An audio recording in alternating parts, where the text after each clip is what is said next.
Alright. Cool.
Him.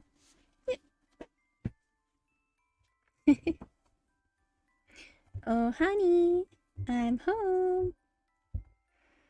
Oh my gosh. When was the last time we started a new game? I don't know. I'm all cozied up. Let me get rid of my cushion there. And I'll put a blanket on. Get full cozy. I've got my little scarf and glasses. Little closet cosplay. I'm just gonna take a sip of tea.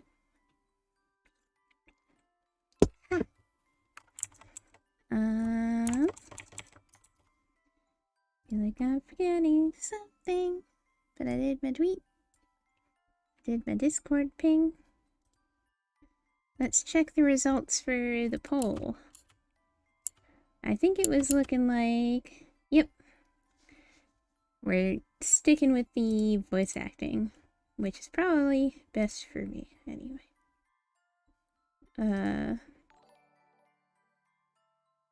Oh, hello! Thank you for the follow.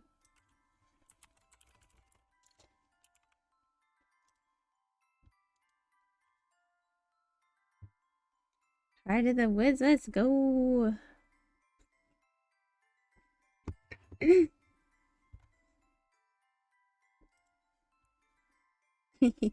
Yeah, I just happened to have this like very matching scarf asset on hand. Also, hi Wandering Dreamer from the Twitters. I froze up for a second because I was like, do I say your name? It's always the rub, so I just stick with usernames unless I'm told otherwise. Celia Witch, hello. Okay. The handle works. Oh man, I'm really excited. I've had this for a stupidly long time and have not played it. And it seemed perfect for winter and for Valentine's Day month, which I love. I was gonna do like a different game each week, but honestly, maybe we'll just play this until we finish it. So I think we've got everything good. Also, like, there's an adult patch for this, but it's probably not on here if I got it from Switch, right? From Twitch. No, still wrong. Steam. All of these. Oh, that art is so pretty. And it's not changing on your screen. Are? Hello? Is it because yeah, it'd be Twitch illegal. Okay, you can see my, my mouse moving, but okay. The capture was having a moment. Alright, let's go back to the title so you can see that pretty, chapter situation. What the heck? Are? Oh, you know what? It's probably because I'm doing window capture instead of game capture. Let's do it like that. That might be better. Also, it might have a crap attack because I'm in full screen, but hey, that's working. It does kind of look like me. You've even got a similar color scheme. Yeah, I thought so. Like, not that I'm not interested, but don't want to accidentally flash some bobbies. Oh, you couldn't hear that, so that was just in my head. Oh, it's turned down super low. Oh my gosh, it's been so long since I did a game stream, because last month I just did art. Like, all month long. So, clearly I've forgotten how to... I even started setting up a little early. Okay, good. Thank you so much for the tech backup. A Winter Wonderland. Is the narration maybe not voiced? That's how this place was pitched to us, out in the middle of a forest with an unpronounceable name, in a village that time forgot. In the email, it sounded like every other ghost hunter's paradise that we get messaged about. Isolated and antiquated, with a tourism board, encouraging hokey effects and gaudy billboards. The vast majority of those emails go unanswered. If Tara weren't so capricious, this one probably would have too. But no, something about journeying to the middle of nowhere for a month struck her fancy, and like always, I let myself get dragged into it. So here I am, for the last time. On board a lonely train to the village of Eisenfeld, Tara and Madi sit in uncomfortable silence. This is not supposed to be voiced, right? I'm gonna read it. Madi has blonde hair and red glasses and wears a green jacket. Tara has layered red hair and a black hoodie with a t-shirt of the moon. Tara is sleeping while Madi is looking out the window, and that was all. Okay, that was all. Good, we're good. Train beats out a slow, monotonous rhythm beneath us. It's an older machine, the sort that looks like it's supposed to take us to wizarding school, or that should be in a museum. When I bought the tickets, I thought we'd be getting on something a bit more modern. Oops. I shifted my seat, the tattered cushion and wooden boards doing little to soothe the pain in my back. Wakaru. We've been on this train for 12 hours, and I can feel every one of them in my bones. Tara's been out for the past 6, upright but fast asleep. If the bumpy ride bothers her, she doesn't show it. The paperback she was reading dangles low in her hand, in danger of losing her spot in the book. You're gripping that tight, girl. I scuffed my feet across the floor, kicking at nothing. As tired as I am, I'm afraid for our journey to end, for Tara to wake up, to have to talk to her. I'm almost offended that she can sleep. She should be as preoccupied as I am, fighting off intrusive thoughts and wondering what to say. I need you for one last ghost-busting job. You wouldn't know from looking at her that we've barely spoken for 3 days. That's how long ago I told her that this would be our last trip for the show together, and that I was quitting once we got back home. Everything since then, packing, booking our tickets, finding someone to take care of the Kaoru, happened in a blur. We've been cordial, but that's it. My heart hurts, but it tells me I made the right decision. Yawning, I lean back against my seat and pretend it's comfortable. The cushions are unnoticeable, nearly as firm as the wooden floor beneath us. The heater in the corner hems and haws like an old man, but it's not nearly powerful enough to fight off the chill. I desperately wish that I could sleep too, but one of us needs to be awake when we get to the station, and that should be any minute now. Plus, I've never been able to fall asleep on planes or trains anyway. My eyes are sore, and I rub one of them as I press my cheek to the cold window. Tea break. Okay. Outside, it may as well be another world compared to the city we left behind. If not for the moonlight, I wouldn't be able to see anything, but the soft white glow makes the snow in nearby forests glisten like it's under some sorceress's spell. A winter wonderland. The trees are all bare, save for the blanket of snow that covers them. Their empty branches look like something out of a kid's Halloween movie, shaking in the wind as if possessed. Spooky. They seem to stretch on forever, farther than I can even see. It's more like an ocean than a forest. Morgan certainly wasn't exaggerating when she said this place was remote. Going to the middle of nowhere for a month does sound nice, honestly. Not that I'm not there already. Ha ha ha. Intermittent lights flicker amongst the trees in the distant darkness, which I assume come from either winter campers or hermits. I'd call them crazy, but I'm about to be in the exact same position. Something catches my eye, way out in the woods. One of the trees, barely visible, seems to shake in a different way than the rest, as if blown by a different breeze. A thin layer of frost is beginning to form on the outside of the window as I push my face against it, turning to try and find whatever it was I saw. It's gone, though. It was almost certainly never even there to begin with. Either my eyes were playing tricks on me, or the moonlight was. I sigh and sit back again, allowing my eyes to barely close. I won't fall asleep. I'll just...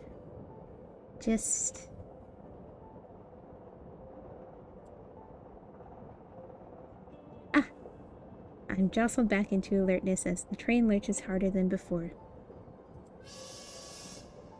There's a shrill whistling sound, and then the shudders of the train grow stronger as we begin to slow down. The driver hits the brakes. We're almost there. I wonder why that apostrophe is having a problem. Maybe I don't have this font or something. Across from me, Tara is undisturbed. Somehow, she still hasn't dropped her book. Apparently, she's less clumsy when she's asleep. Through the frosted window, I can see the lights of what must be Eisenfeld as we approach the station. They're few and far between, like scattered stars. The buildings appear to be placed sporadically, nestled on and around a hill. As we round a bend, the village goes out of sight once more. I can't really put this off any longer. I lean over and shake Tara's shoulder. Let me check the options real quick. Because I saw a... That looks kind of nice, actually. With that... Hey! It's nicer looking and it, has functional commas. Or, I mean, apostrophes. Yeah, large would be good. It's kind of small. I guess that's fine. That's better. I can't really put this off any longer. I lean over and shake Tara's shoulder. I said that already. Hey, wake up. We're almost there. I see. Right? This is wicked cute. And somehow I'm not dyslexic, but, I am I do have ADHD, so I'm easily distracted. And it does feel somehow a little nicer to read. Without opening her eyes, Tara mumbles her response. How close is almost? Seriously? I don't know. Couple minutes. Oh, she kind of sounds like the protagonist of a romance novel I just read. Okay, I'm getting up. She isn't getting up. I mean it. If you sleep through the stop, we're just going to... I'm I was up, assuming they were Mads. older than, teens, but I guess I don't really know. Maddie looks over at Tara, who raises her head from the book. She finally opens her eyes. I cut off the end of my sentence, not sure if I was serious or not. We're not even there yet, and we're already snappy. God, I wish I could sleep. Just a little longer, I tell myself.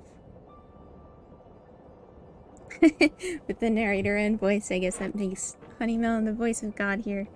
Yeah, I'm kind of glad. I was like down to read the voices. I had a poll, but most folks voted for the in-game voices. The voice patch is relatively new, right? So it seems like maybe some people haven't heard them yet. You excited?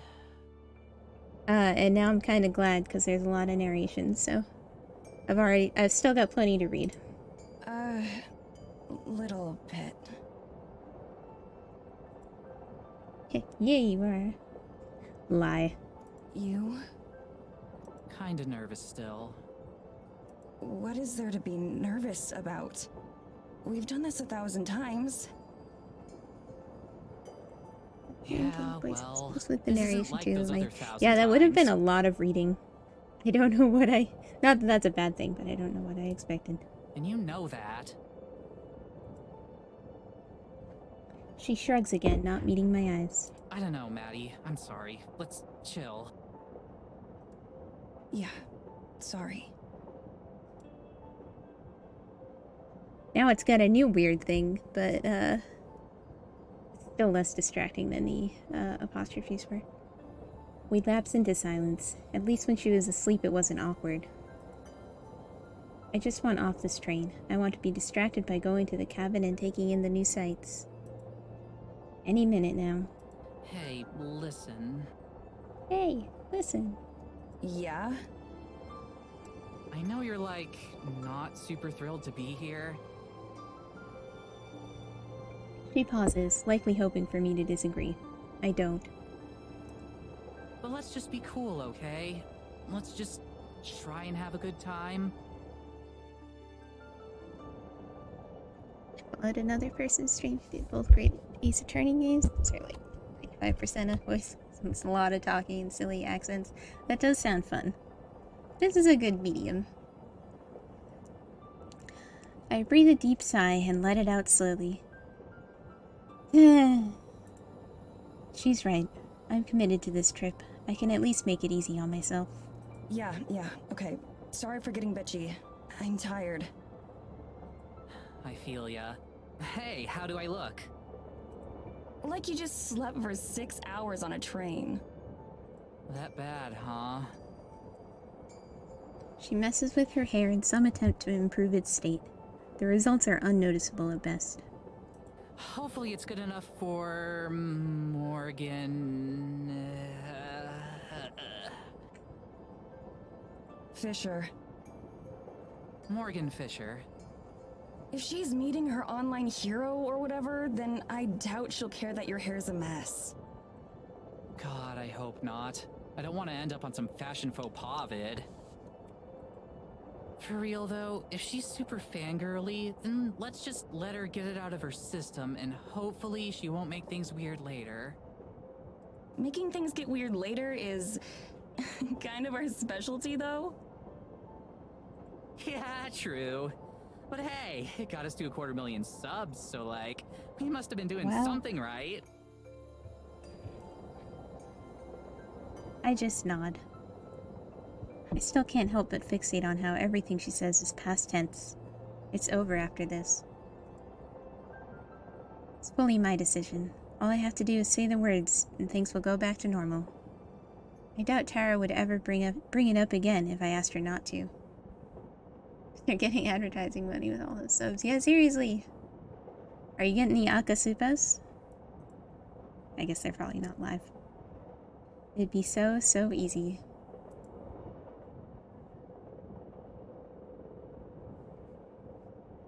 Hang on, I'll be right back. I'm gonna turn down my my default smiliness a little bit. Whoa! Oh, or I'm gonna make myself huge by mistake. No! Oh, the game kept moving. Come on, I just...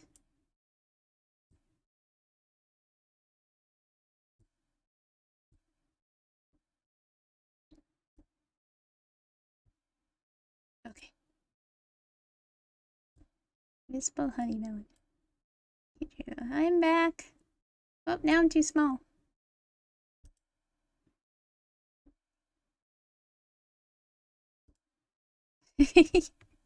Thank you. My friend Pyeon made the chair for me. She's also a VTuber. We step off the train and into another world.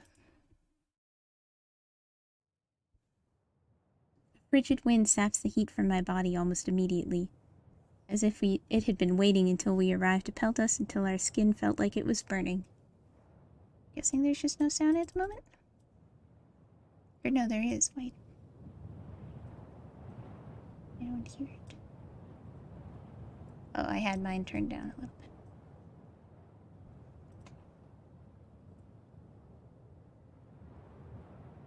I instinctively wrap my arms around myself to try to preserve what little body heat I have left, but it doesn't change a thing. I might as well not even be wearing a coat for all the good mine does. As nice as it is to have the moon keeping things from being completely pitch black, I could really go for some cloud cover right about now. Anything to keep some warmth around us. Is that how that works? Tara doesn't even notice the cold. Armed with nothing but her signature jacket, she seems immune to the chill. She oohs and ahs all over the rustic train platform, like there might be a ghost hiding in the rafters.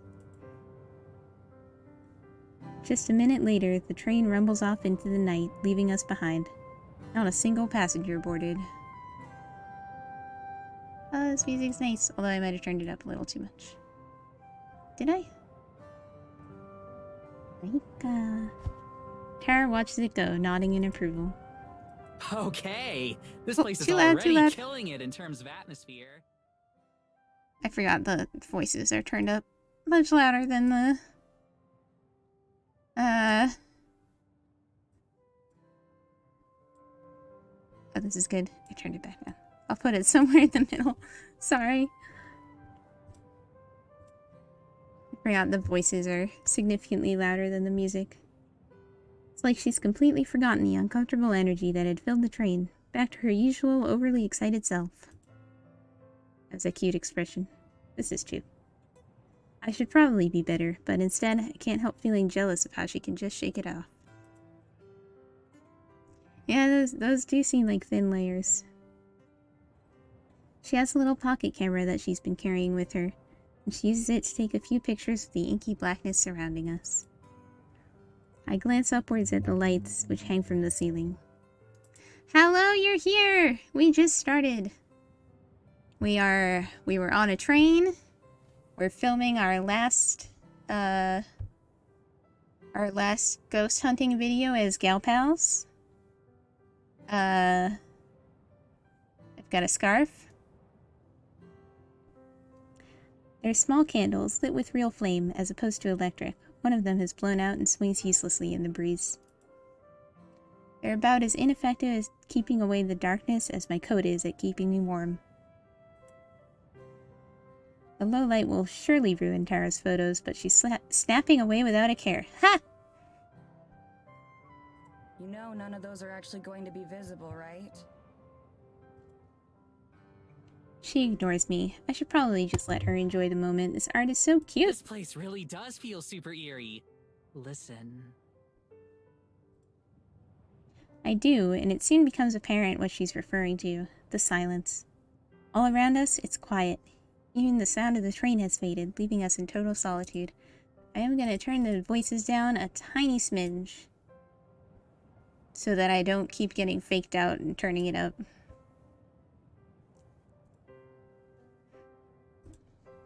The flickering lights of Eisenfeld seem impossibly far away, though I know it can't be more than a half-hour's walk. It's so quiet. Isn't that cool?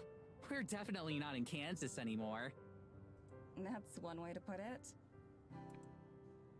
I strain my eyes and ears looking for any hint of Morgan, who's supposed to be picking us up. You'd think the sound of a car's engine would carry pretty far out here. For real though, I think this could be the place where we finally get some hard evidence. Something solid. She says this every time, but she usually sounds like she means it more. Just look at it. Something's gotta be out there. I can feel it. We both look off toward the trees. From the train, it was difficult to see where they ended. Here on the platform, it's impossible. My expectations aren't any higher than usual, though, which is to say, non-existent. I wonder if Tara really believes what she's saying either. Hey Ghost, it's me, your girl Tara. Hang on, does that mean that after this, Maddie's gonna ghost her? Ha ha ha ha ha. I gotta get a laugh track or something. When she speaks again, her voice is quiet.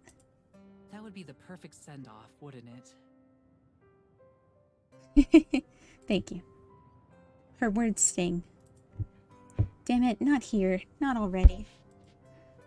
I want to try and deflect away from this somehow, to set her back on her path. Let her enjoy this moment without me spoiling it. Who knows? Maybe this will be the one that finally gets you a con panel so you don't have to crash someone else's. That was one time, and their panel would have sucked without me.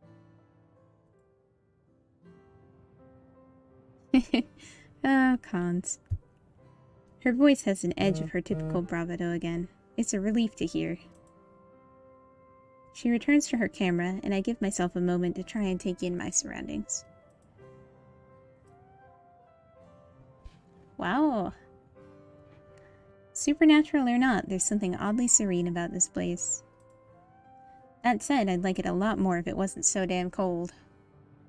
I know the feeling. I shiver and cross my arms even tighter. Surely Morgan will be here soon.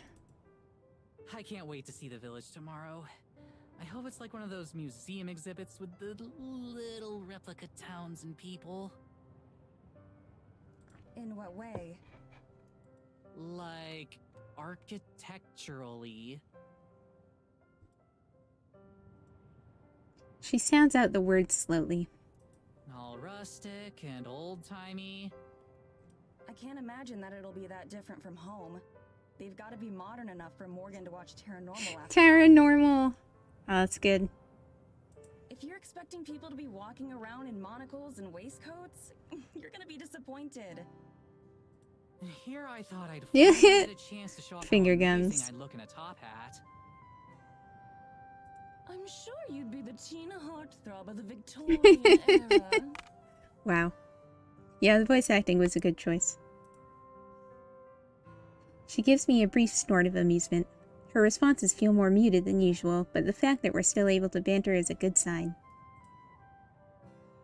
Maybe a top hat and a waistcoat would keep her warmer in this weather. Tashkani.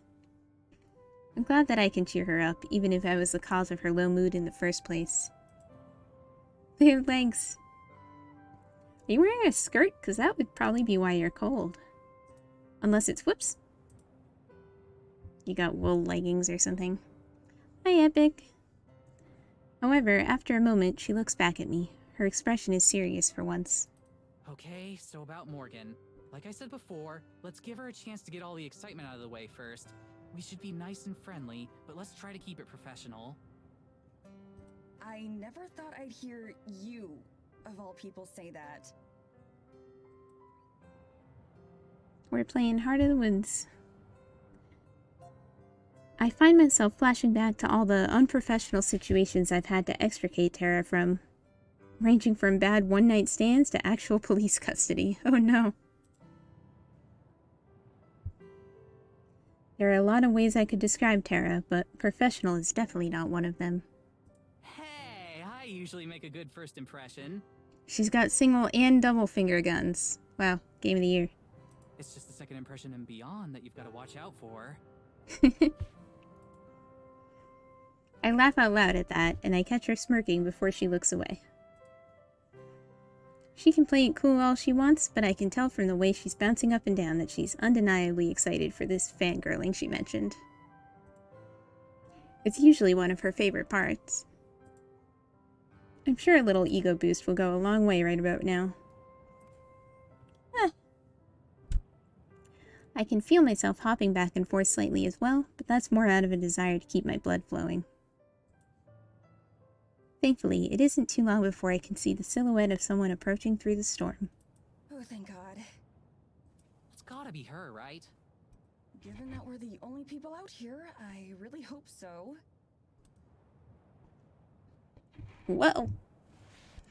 As the girl gets closer, she gets easier to see.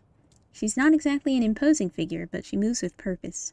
She's carrying a large thermos, which she raises in greeting as she approaches. Okay, this is Morgan. Morgan has orange hair, green eyes, and a handmade sweater. She doesn't emote as she approaches the girls on the empty train station. I wave back. One of the first things I notice about her is that for some ungodly reason she's not wearing a coat. Yeah, that's what I was thinking too. All she's got on to protect her from the frigid weather is what looks like a hand-knit sweater, much like Tara. Just looking at the character designs, found the press kit. It has some character details. Tara has been arrested for trespassing in 4 different states. Beautiful. That's character building right there. Once she reaches the platform, she greets us with nothing more than a tired smile and a small nod. Not exactly the geeking out Tara was expecting. Hey there, you two. Sorry I'm late. Her voice is friendly but flat. She sounds like she hasn't slept in days. Hey! Wait, so can I call you Blake? I was just saying this earlier, but even if I see someone whose name I know, I'm always like, oh god, I can't blow their cover. Okay, hi Blake. Tara looks a little bit taken aback by how subdued she is. Recovering quickly, she puts on her big celebrity grin. Hello. Sorry for stage whispering at you. Are you Morgan? That's right. It's really nice to meet you, Tara. She sounds familiar.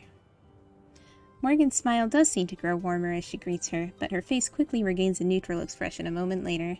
Dawn! Oh man! Our covers of people on the internet. Looking, but I wanted to be here. No problem, thanks for coming. I can see Tara's smile faltering as she realizes that this is clearly the maximum amount of geeking out this girl is capable of. To her credit, she recovers well. That's a good, yikes face. Likewise. Charmed, I'm sure. We are promised gayness.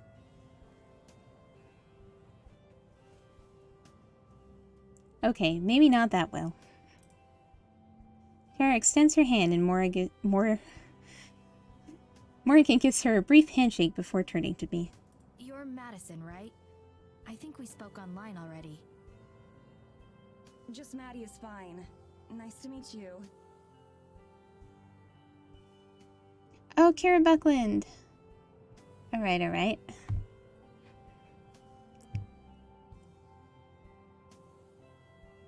Yeah, I was like, I know that name, but isn't that the person who got to do the JoJo?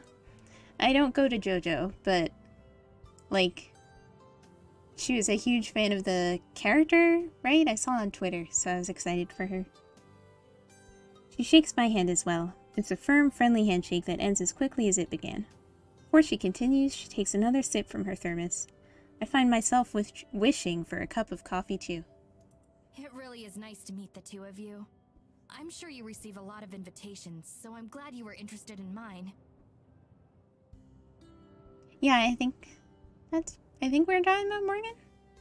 Are you kidding? Remote village in the middle of a huge forest? There's no way I'd pass that up. I've heard all kinds of stories about the things you'll find in places like this. Hopefully not too many, or I won't have anything new for you. Oh, I'm right, sure the you've got Japanese something say I'll be interested in. Okay. Real smooth, Tara. So much for being professional. Wow. I can see Morgan's mouth twitch slightly at the comment. I can only hope it was something closer to a smile than a grimace. Tomorrow I can show you around the village. There isn't too much out of the ordinary there, but I'm sure you can find a few things that interest you. That would be wonderful. We can go sightseeing when Tara isn't off chasing spirits around in the woods. I feel like I faintly remember when they had auditions for this, maybe? For the dub? You were in a video game fandom with Kiryu years ago. That's so cool. Morgan and I both smile. Tara flashes me a look of mock annoyance for the slight. But it's probably eating her up that I've gotten more of a reaction out of Morgan than she has. It's about a half-hour's carriage ride to the cabin if you guys want to head out. Do you need help with your bags at all? Carriage ride? You're not gonna react to that? Tara lifts her bags, giving Morgan another shiny grin. I'm pretty sure I see her accidentally flex her arms too. Don't even worry about it. I got this. Okay, cool. This way. As we follow her, I can see Tara pouting behind her. I've never seen the wind get taken out of her sails like that. At least it gives her another thing to think about besides my departure. Wait a second. Did you say carriage? No. Eh. Way. We're standing in front of an honest-to-God horse-drawn carriage. If it weren't for the little white puffs of breath coming from the horses' noses, I'd be willing to believe that it was some sort of commemorative statue. Kita! This is so cool. Is it yours? It belongs to my family.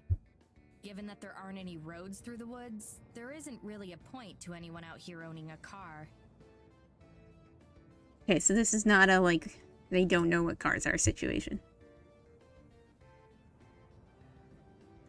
I move closer, examining the craftsmanship as best I can in the moonlight. The design is fairly bare bones, but a few flourishes here and there and some semi-ornate painted finishes make it clear that this was something built with love and care.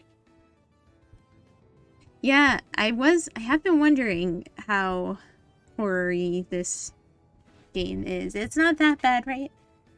Because I'm baby. I know there's like a supernatural element. I mean, kind of obviously, but I'm not gonna get jump scared or anything, right? I'll cry. I'll do it. Don't knowingly comfy at me. Somehow, I'm the only one who seems intrigued by our ride. Tara, come take a look at this. It's a romance thing. It shouldn't be too bad, I'd assume. Otherwise, it'd probably have warnings.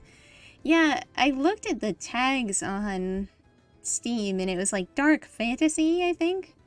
But it wasn't horror. I mean, I might cry for other reasons, but hopefully not out of fear. Okay. It's horror elements, but it's more fantasy. Alright. I can hopefully handle that. As I speak, I look back and see her standing completely still, as if the cold has her rooted to the spot. Give me a sec. I'm just taking in the view a bit.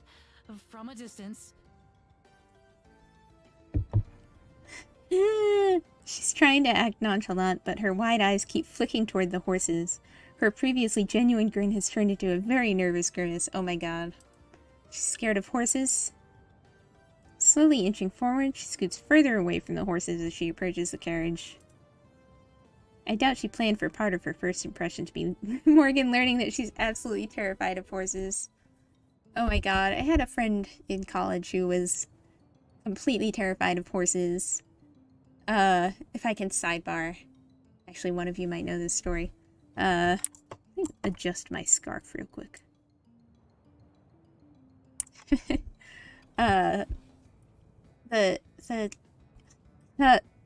elf college that I went to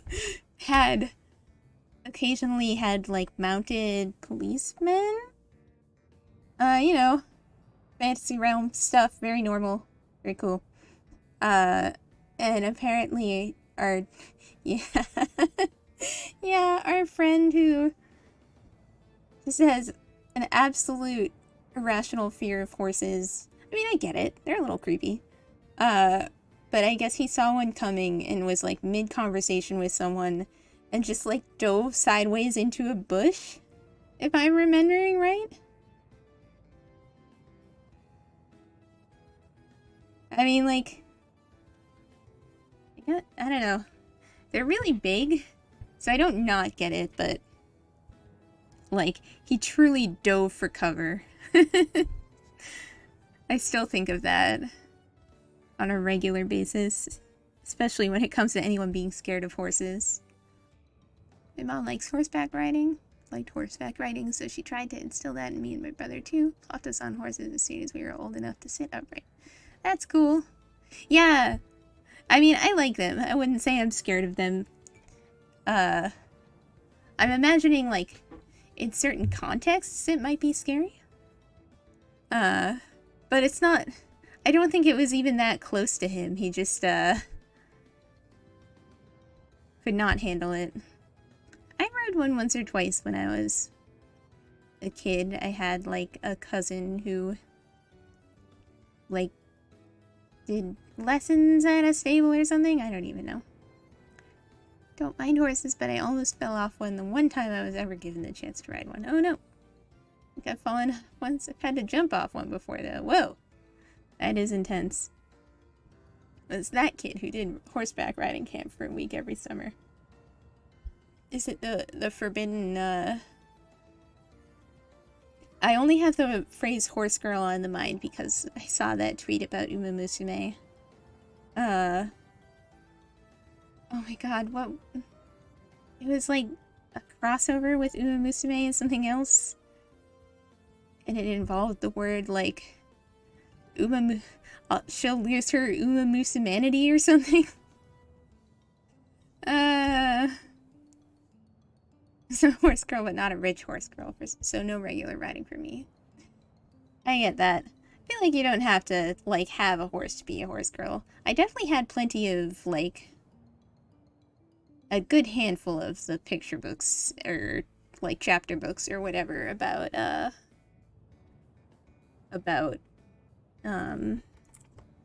you know, girls taming wild horses that refuse to be tamed by anyone else. Yeah, there's a Uma Musume collab in Grand Blue right now. I'm looking for it.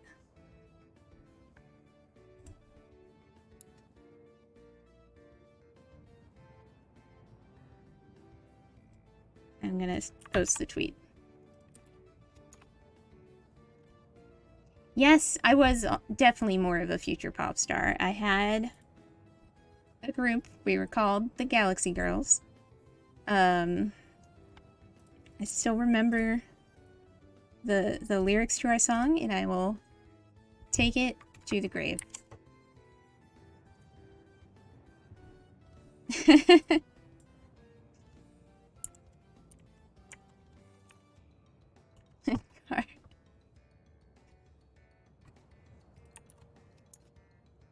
An absolute fake gamer and only play for the events and free pulls. Yeah, I didn't even stick to it for that, although I do love Gold Ship. Oh, I still need to watch the second season, though. Me and my friends had a song called Friends Forever. Yes! Yes, you did. I say that knowingly, but I mean more like, of course. That's beautiful. This isn't the secret childhood friends route. Can I read those out loud?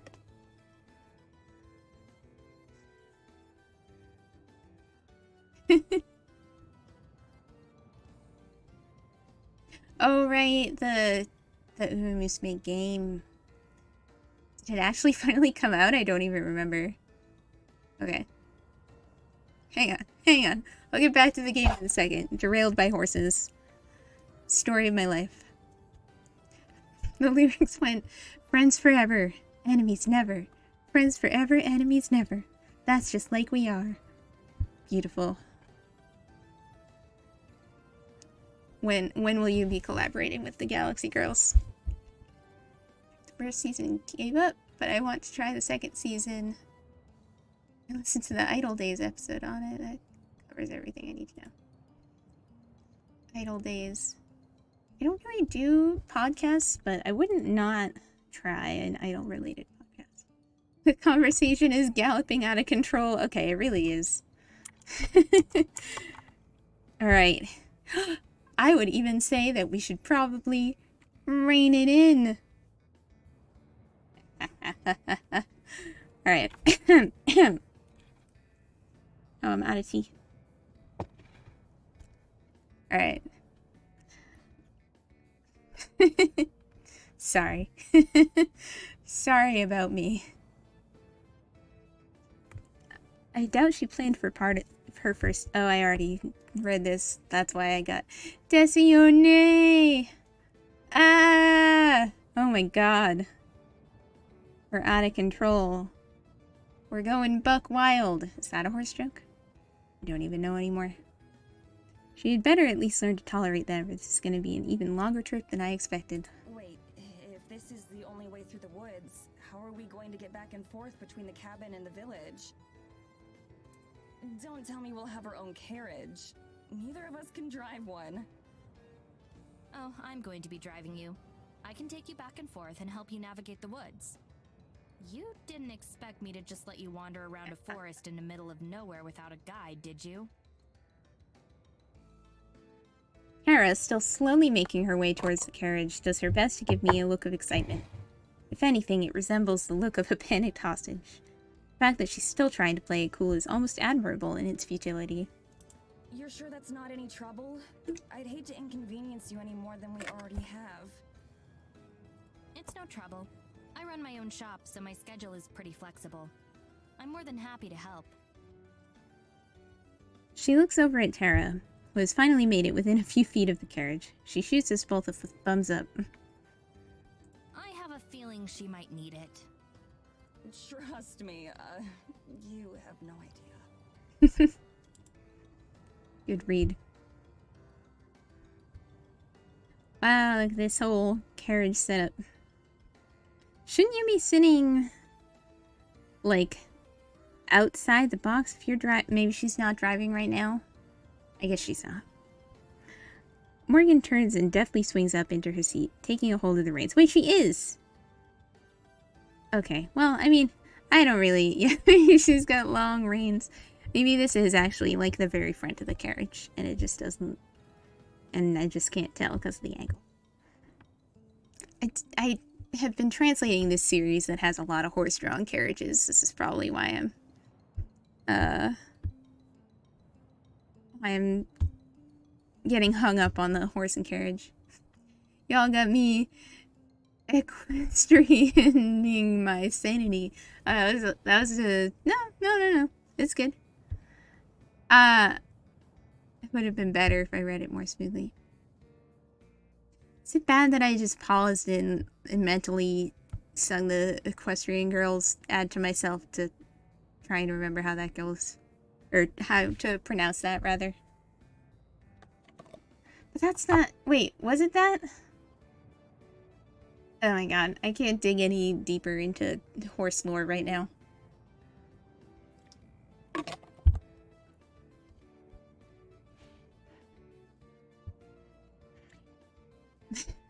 Morgan turns and deftly swings up into her seat. Already read it. Oh wait, no, I only read half of it. Tara finally manages to place her hands on the carriage and climb up to sit alongside her, shaking all the way. I let out a sigh of relief and follow suit, mounting up next to Tara. Two things that were in my mind, the My Little Pony and also the anime about the Centaur Girl. Oh my god. I watched more of that than I should have. And if you're wondering which, the answer is yes. We live in a true period of high art. Yeah, between those and Uma Musume. I don't really know where we go from here. It's a little cramped up here, but I'd feel weird just sitting by myself. Besides, not keeping an eye on Tara is a pretty guaranteed way to make an even worse first impression. So, can you do any tricks in this thing? Oh my god, girl. That timed really well with the music ending. Now this one. Let's do some wheelies in my carriage. The path to the cabin turns out to be a complicated one. We've been making twists and turns through the trees for a few minutes, but Morgan seems to know exactly where she's going. Not even the dark can stand in her way. You can navigate through all this with just that little lantern? How can you see landmarks? Centaur ladies are the real horse girls. Don't worry, I know these woods better than just about anything. Besides, the moonlight is more than enough for me. I can't help but feel embarrassed as I think about all the times I had to use the flashlight on my phone just to find something I dropped in the car. I definitely wouldn't last out here. Girl, same. Looking over, I can see Tara bouncing her leg, probably about to launch into a torrent of questions for Morgan. After that flubbed introduction, she's clearly a little less gung-ho than usual, but I know that won't stop her. As such, I should probably get my handling of the actual adult stuff out of the way quickly before it gets lost in the noise. Is there anything about the town or the people that we should know? Local customs, things to avoid saying, that sort of thing? Morgan thinks about it for a moment, silent. There's a curfew at midnight. Also, you're not supposed to go too far into the forest. I ignore both of those rules a lot. Most of the villagers tend to be sticklers about them, though. Great, so our host is a troublemaker. I guess that means Tara will be in good company. So, while we're on our way, could you maybe tell us about some of the specific supernatural occurrences you've seen here so far? Here she goes. Morgan sits up at the question. She looks over toward us, and her eyes seem to lose a bit of their constant drowsiness. She's been waiting for this. Well, we have a lot of freak weather events. Strange storms that appear and disappear, or are localized to certain parts of the forest in ways that shouldn't be possible. Tara nods solemnly, already totally enraptured in what Morgan is saying.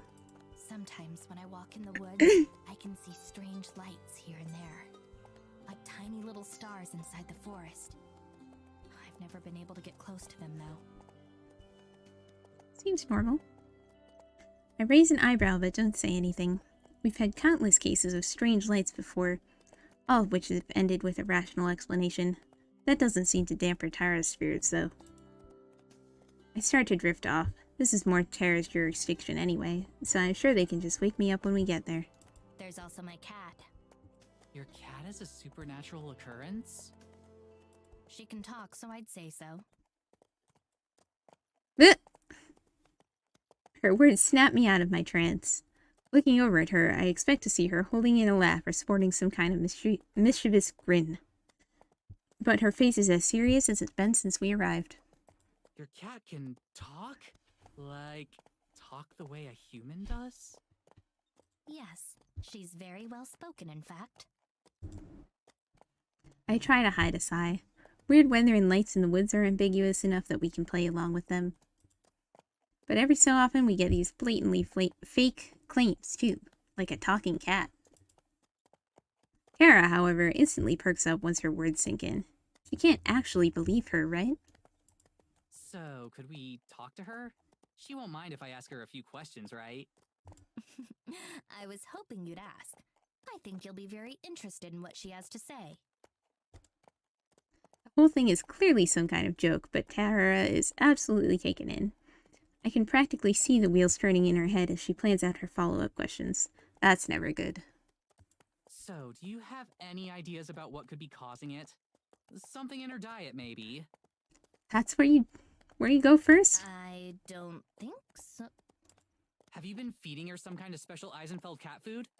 Can I try some? Okay, I think that's enough of that. When Tara starts talking about eating cat food, it's time for me to exercise a little diplomacy and move the conversation forward. Crazy or not, I think we should move on. Is Morgan a magical girl? So, Now that you what mention kind of it. things does she talk to you about? I think, isn't Studio Alone making a magical girl game? Just about our lives for the most part. I figure you'd be better off hearing it from her rather than me. I'm sure that'll be illuminating. I'll say, if there's something that paranormal in the village itself, you must have seen way crazier stuff in these woods. She starts to gesture as she talks, pointing back toward the village and swinging her arms around as she mentions the woods. Well, there's one pretty major thing, but you probably won't believe me. I wouldn't have come out here if I didn't believe you. Anything you have to say, I want to hear. I can't detect a hint of cynicism in her voice. Either she really believed this girl she just met has a talking cat, or she's giving a performance worthy of an Oscar. Are you sure? 110%. Lay it on me. The little animation down here. She winks at her and flashes her finger guns back in celebrity mode. Tara's good at recovery with these things, but I've never seen her recover on this level with such speed. Wow. But as I watch her lean in towards Morgan to make sure she catches her next statement, I realize another possible reason for her passionate response. If there's one thing she loves more than hearing strange stories, it's trying to impress a cute girl. Now things are starting to fall into place a bit more. Well, one of the main reasons I called you out here is I'm not sure if it has a name, but it's some kind of forest spirit. Spirit? Tara Like is a good. Ghost or something? No, something physical. Some sort of massive creature, like the forest came to life. Okay, this is new. Even the crazier fans don't get this outlandish. But Tara is absolutely eating it up. No matter what her reasoning is, I'm glad she's having a good time. Is there anything else you can tell me about it? Does it speak or anything? Have you managed to interact with it at all? Is it more kaiju-sized or more basketball player-sized?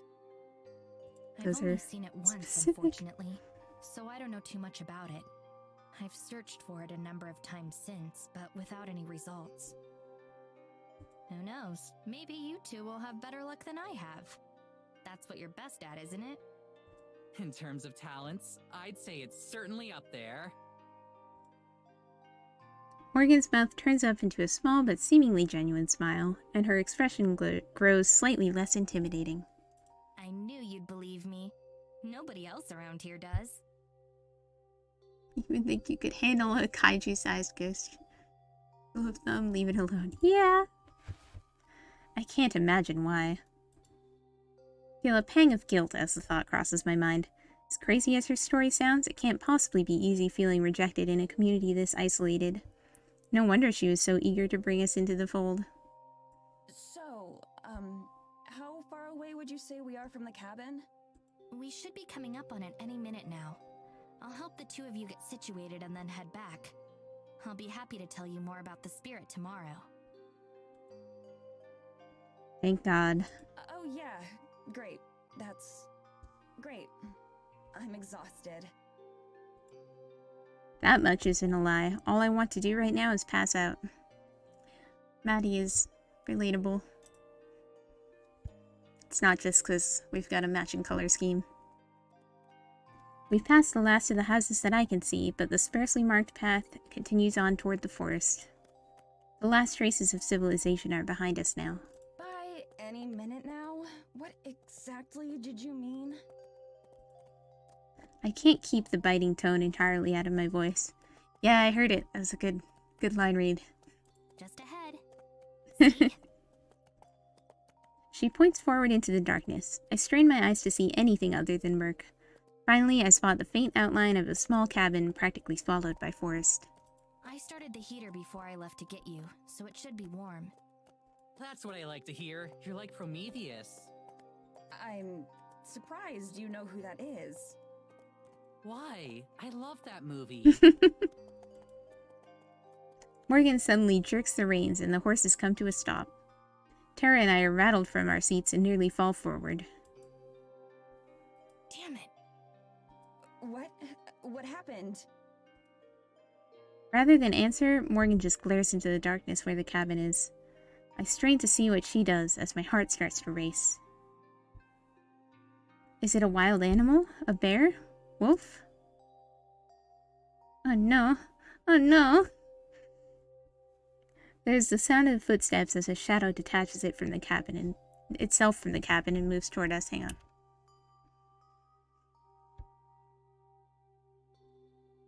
A human shadow. An older woman comes into view, stopping just at the edge of the lantern's light. Okay. Some lady. We're good for now. A certain older-looking woman steps out from in front of the cabin. She has the same orange hair as Morgan. Oh, okay. She's clearly related to Morgan. Her angular features and steely eyes, barely visible in the dark, make her look like she stepped out of a Baroque painting. Why are you here? I came to greet our guests. She spits the word R, clearly asserting some sort of ownership. Ownership! Can read. I suck in an involuntary breath as she approaches. Being able to see her more clearly isn't a reassurance. If anything, it's the opposite. Cult vibes. Yeah, I hope everyone in town doesn't look like they're related to Morgan. Something about her radiates hostility. Even the horses seem uncomfortable, their ears pressed back as they stamp their feet in the snow. Up close, her gaze is... Yeah, I guess that would be a different kind of vibe. Her gaze is sharp and fierce. Her face is proud but sunken, cheekbones jutting as if her face doesn't quite fit. It makes her look older than she is. How do you know how old she is? Which of you is Tara? Mouth drawn thin, she looks from me to Tara and then back again. Each second that passes makes the discomfort grow. Keep waiting for Morgan to intervene, but she doesn't. Tara and I exchange a quick, nervous glance. Then she clears her throat and leans forward, offering a handshake. That's me. Good save, Tara. The woman regards Tara's outstretched hand for a moment and ignores it. Ash. Welcome to Eisenfeld. My name is Evelyn, the mayor. Eh! Who are you? Her attention flicks to me like a hand on a clock. I'm Maddie. Madison. Tara's manager? I see. It's clear that she's judging us, though I have no idea on what. Are you done yet? They're tired. You can interrogate them later. Just what exactly is she volunteering us for? Interrogate is kind of a strong word. Our host makes absolutely no effort to disguise the loathing in her voice. In a town as small as this one, I can't imagine that speaking to someone as important as the mayor like that is a good idea. Though Evelyn appears entirely unfazed. She remains in the middle of the trail, blocking our path. She and Morgan stare each other down while Tara and I sit in painfully uncomfortable silence. It is awkward. After at least a minute, the mayor finally steps out of the way and heads back up the way we came. We'll speak later. It's clearly a command, not a request. The carriage sits immobile until the sound of Evelyn's footsteps are lost in the night. And even beyond that. So she seems nice. Her statement seems to snap Morgan back into the present. Morgan flicks the reins and we begin moving again. She turns around to face us, looking genuinely apologetic. I'm so sorry about that. I thought she'd at least wait until tomorrow, and I'd have some time to prepare you beforehand. Is she your mom? Technically. What? No way! How could you tell? The family resemblance? Morgan purses her lips. Unfortunate, isn't it? Long story short, I didn't tell her that you were going to be staying here until this morning. I'm speechless, hoping that it's just a joke and the punchline fell flat. But Morgan's clearly serious. For the second time in a handful of minutes, I'm wondering what we've gotten ourselves into. Tara laughs, so I can tell it's forced. Well, it's no big deal, right? It's not like she runs your life. Silence. Right? Eventually, Morgan nods. Right. We shouldn't get into it right now, though. I'm sure you'd rather sleep tonight. I can see Tara gathering the breath to disagree and tell Morgan that we'd love to hear all about her family issues right now, so I head her off. Yeah, we would. Whatever family drama it is that she's gotten us involved in, it can at least wait until I'm not about to pass out.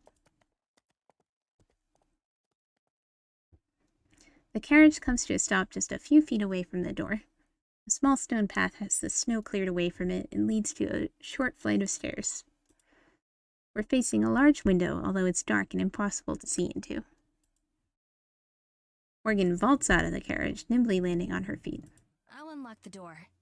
Your luggage already came in too, so it's inside. Yeah.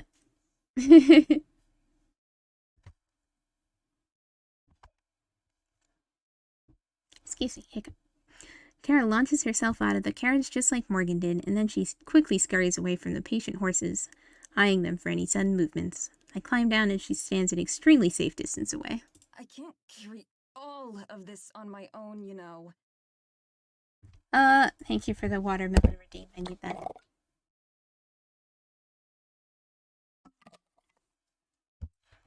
I toss her bag and she lurches to catch it, barely keeping it from landing in the snow.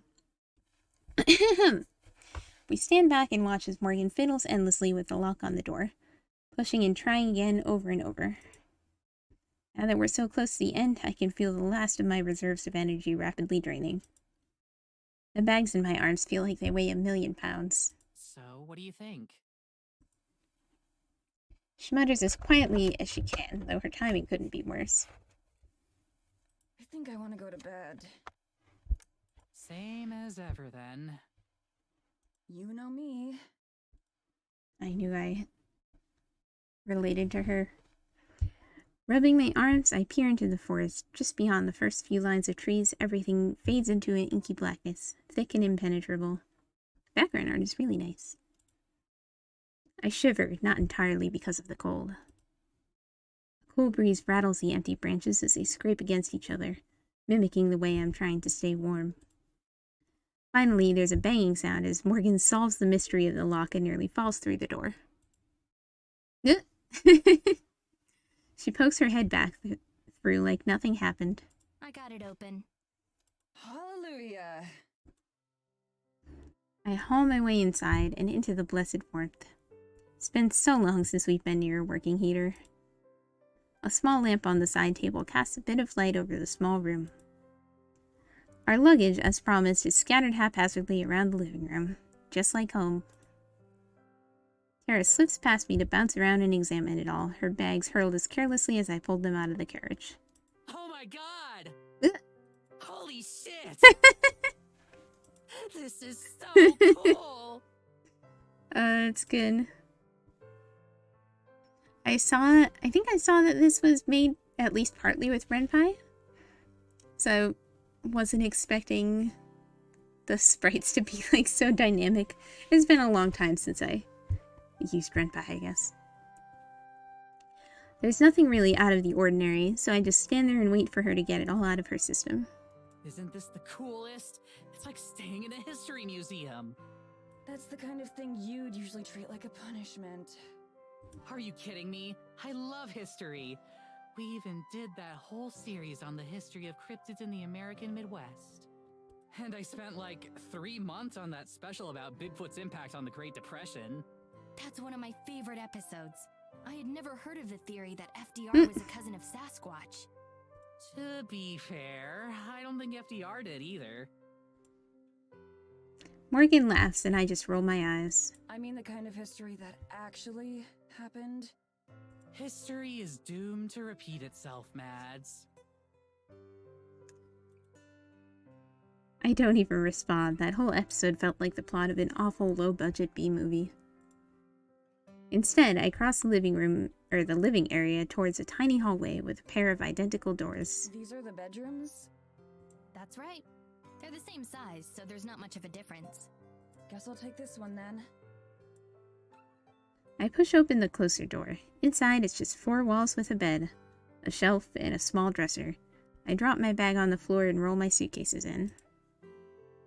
Tara lingers in the living room, talking about the features of the cabin with Morgan. Ugh. Suddenly, I hear her yelp in pain or horror. I rush back out, knocking over my suitcase and nearly slamming into the door as I go. I half expect to see Morgan holding a bloody knife or something, but instead Tara's just holding her phone. What happened? A tragedy. Actually, worse, the apocalypse. Check out your phone. I do as she says, expecting a news article or an alert or something, but there's nothing. What? I don't have anything. Exactly. No service out here. What did you expect? I check. Sure enough, she's right. There isn't the barest trace of a signal at all. What about Wi-Fi? I assume we have that, right? Technically.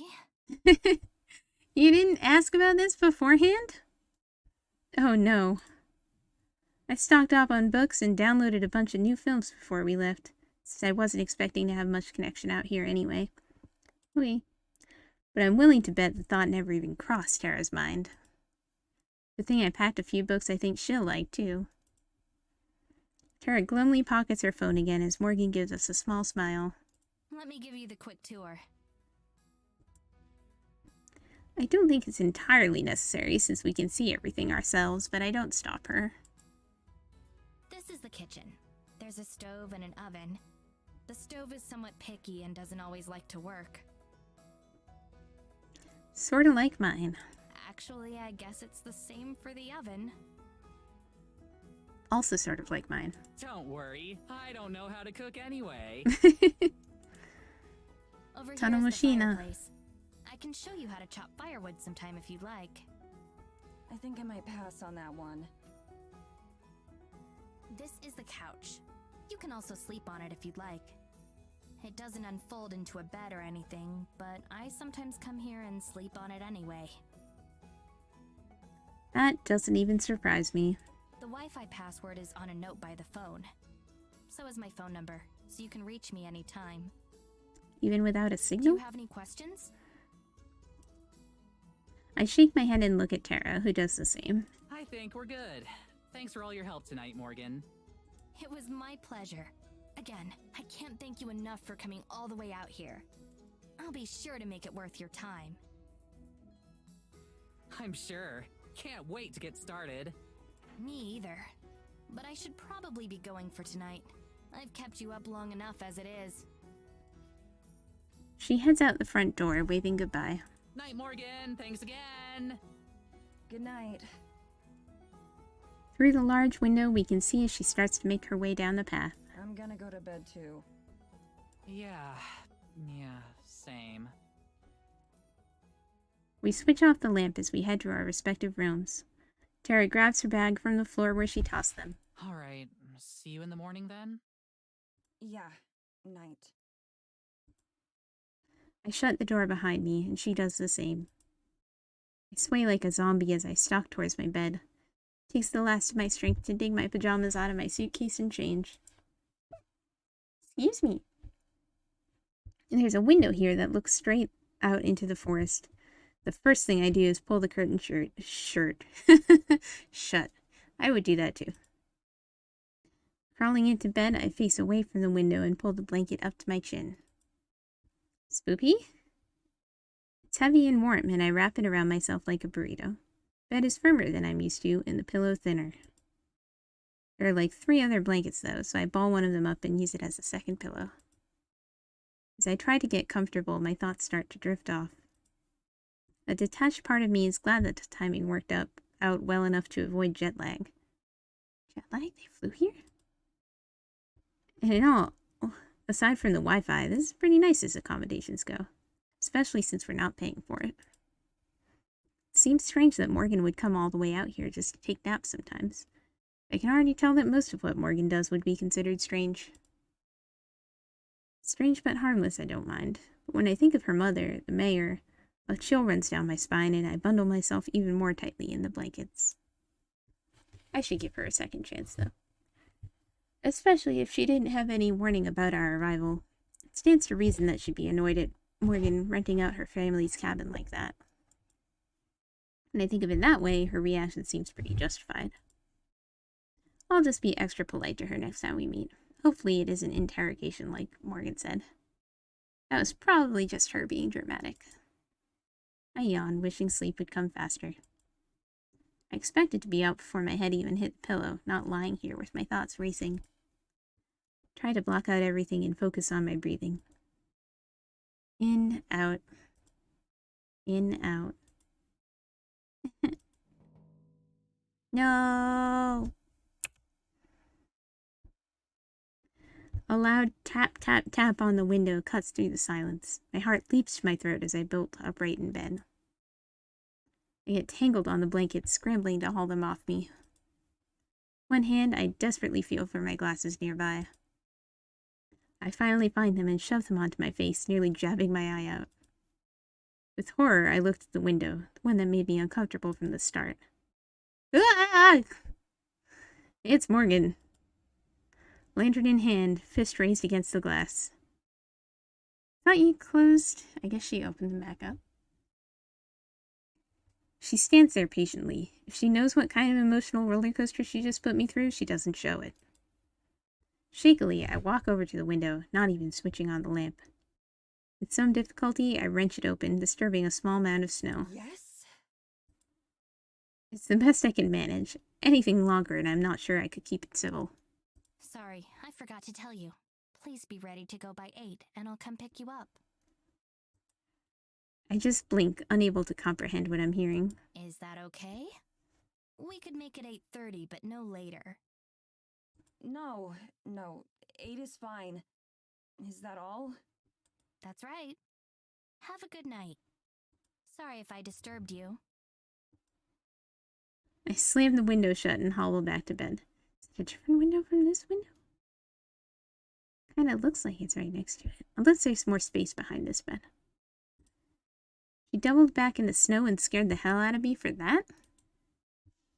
Check the time on my phone. It's nearly midnight. 8 hours to sleep and then be ready to go. It's going to be a long month, isn't it?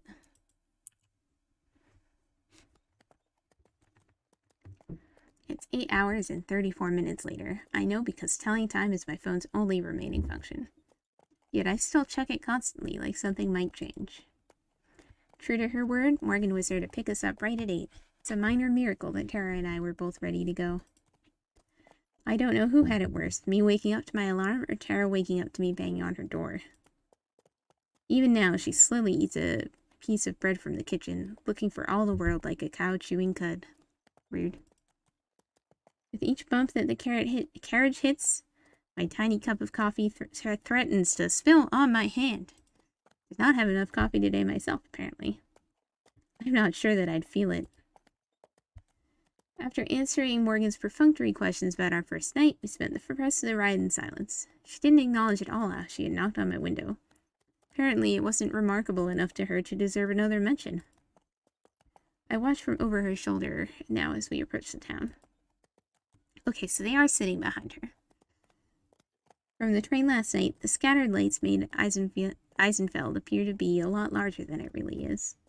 Now in the daylight, I have to strain my eyes to pick out some of the buildings against the hills and snow. Oh, Tara's missing it all, staring at her feet. Crumbs litter the floor beneath her. Morgan guides us along a path that I'm pretty sure is the same one as last night. A few villagers move out of the way of our carriage, move out the way, not even turning to look. It must be a regular occurrence. Even though it's hard for anyone to see us in here, I still feel self-conscious. I clutch the bag of camera deer, lighter to my chest, hiding myself behind it. There aren't any other carriages on the road, nor anything bigger than a pushcart, so we still stand out, at least in my head. If the situation is at all awkward or out of the ordinary to Morgan, she doesn't show it. She pulls the reins and the carriage comes to a stop in the road. There aren't as many people up here, but what few there are give us a wide berth. And here we are. Tara finally perks up, the words clearly spoken for her benefit. It takes her a moment to realize that we've made an entrance, but as soon as she does, she's in showbiz mode. She leaps to her feet, throwing off the exhaustion like a disguise. Here we are indeed. Ugh. She vaults out of the carriage, spinning circles like we're in the middle of a grand plaza instead of the middle of the street. climb out more carefully and then scurry out of the way. I need water. Okay, this rules.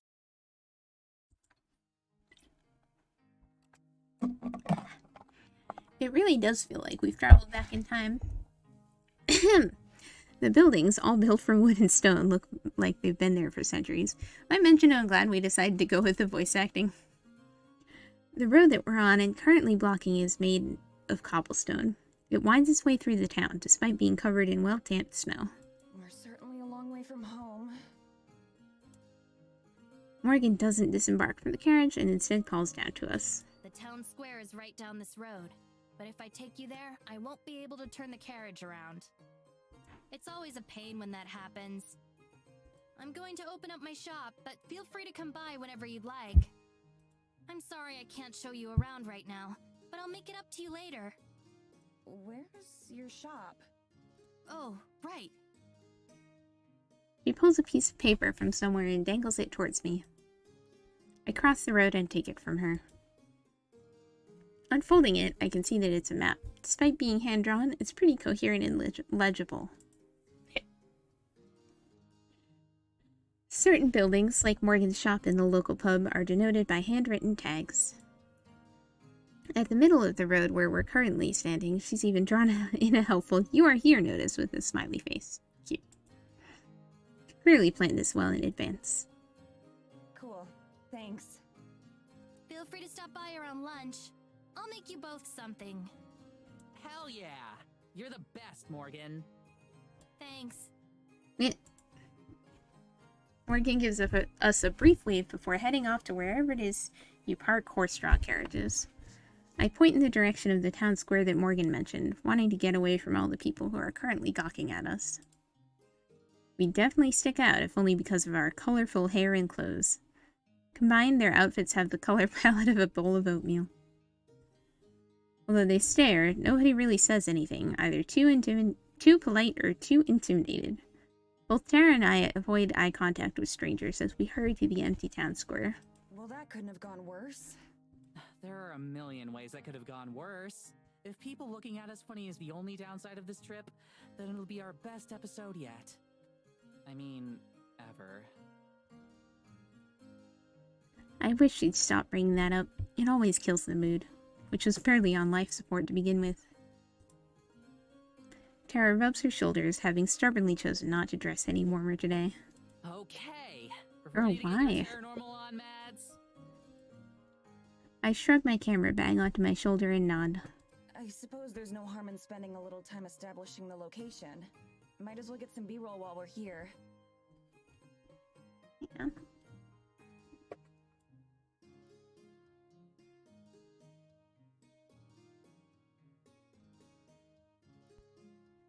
One thing that both Tara and I have in common is that we're not really sightseers. Spend as much time in my room as I can, whether that's the hotel room where we're filming or my bedroom at home. So as much as Tara loves investigations and all the dramatic stuff, she'd probably totally skip the exposition segments if she didn't leave them to me. That means that we're pretty efficient at filming them. Oh, nice. Overlay simulating a video camera appears on the screen while Maddie is filming. Oh, are these maybe, like closed captions type of thing? It told me how to move the camera, but I already forget. What did you say? What was it?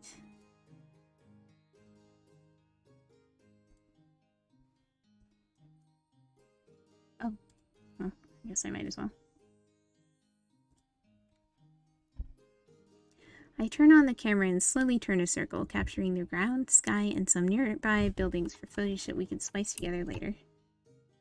Oh, okay. I see.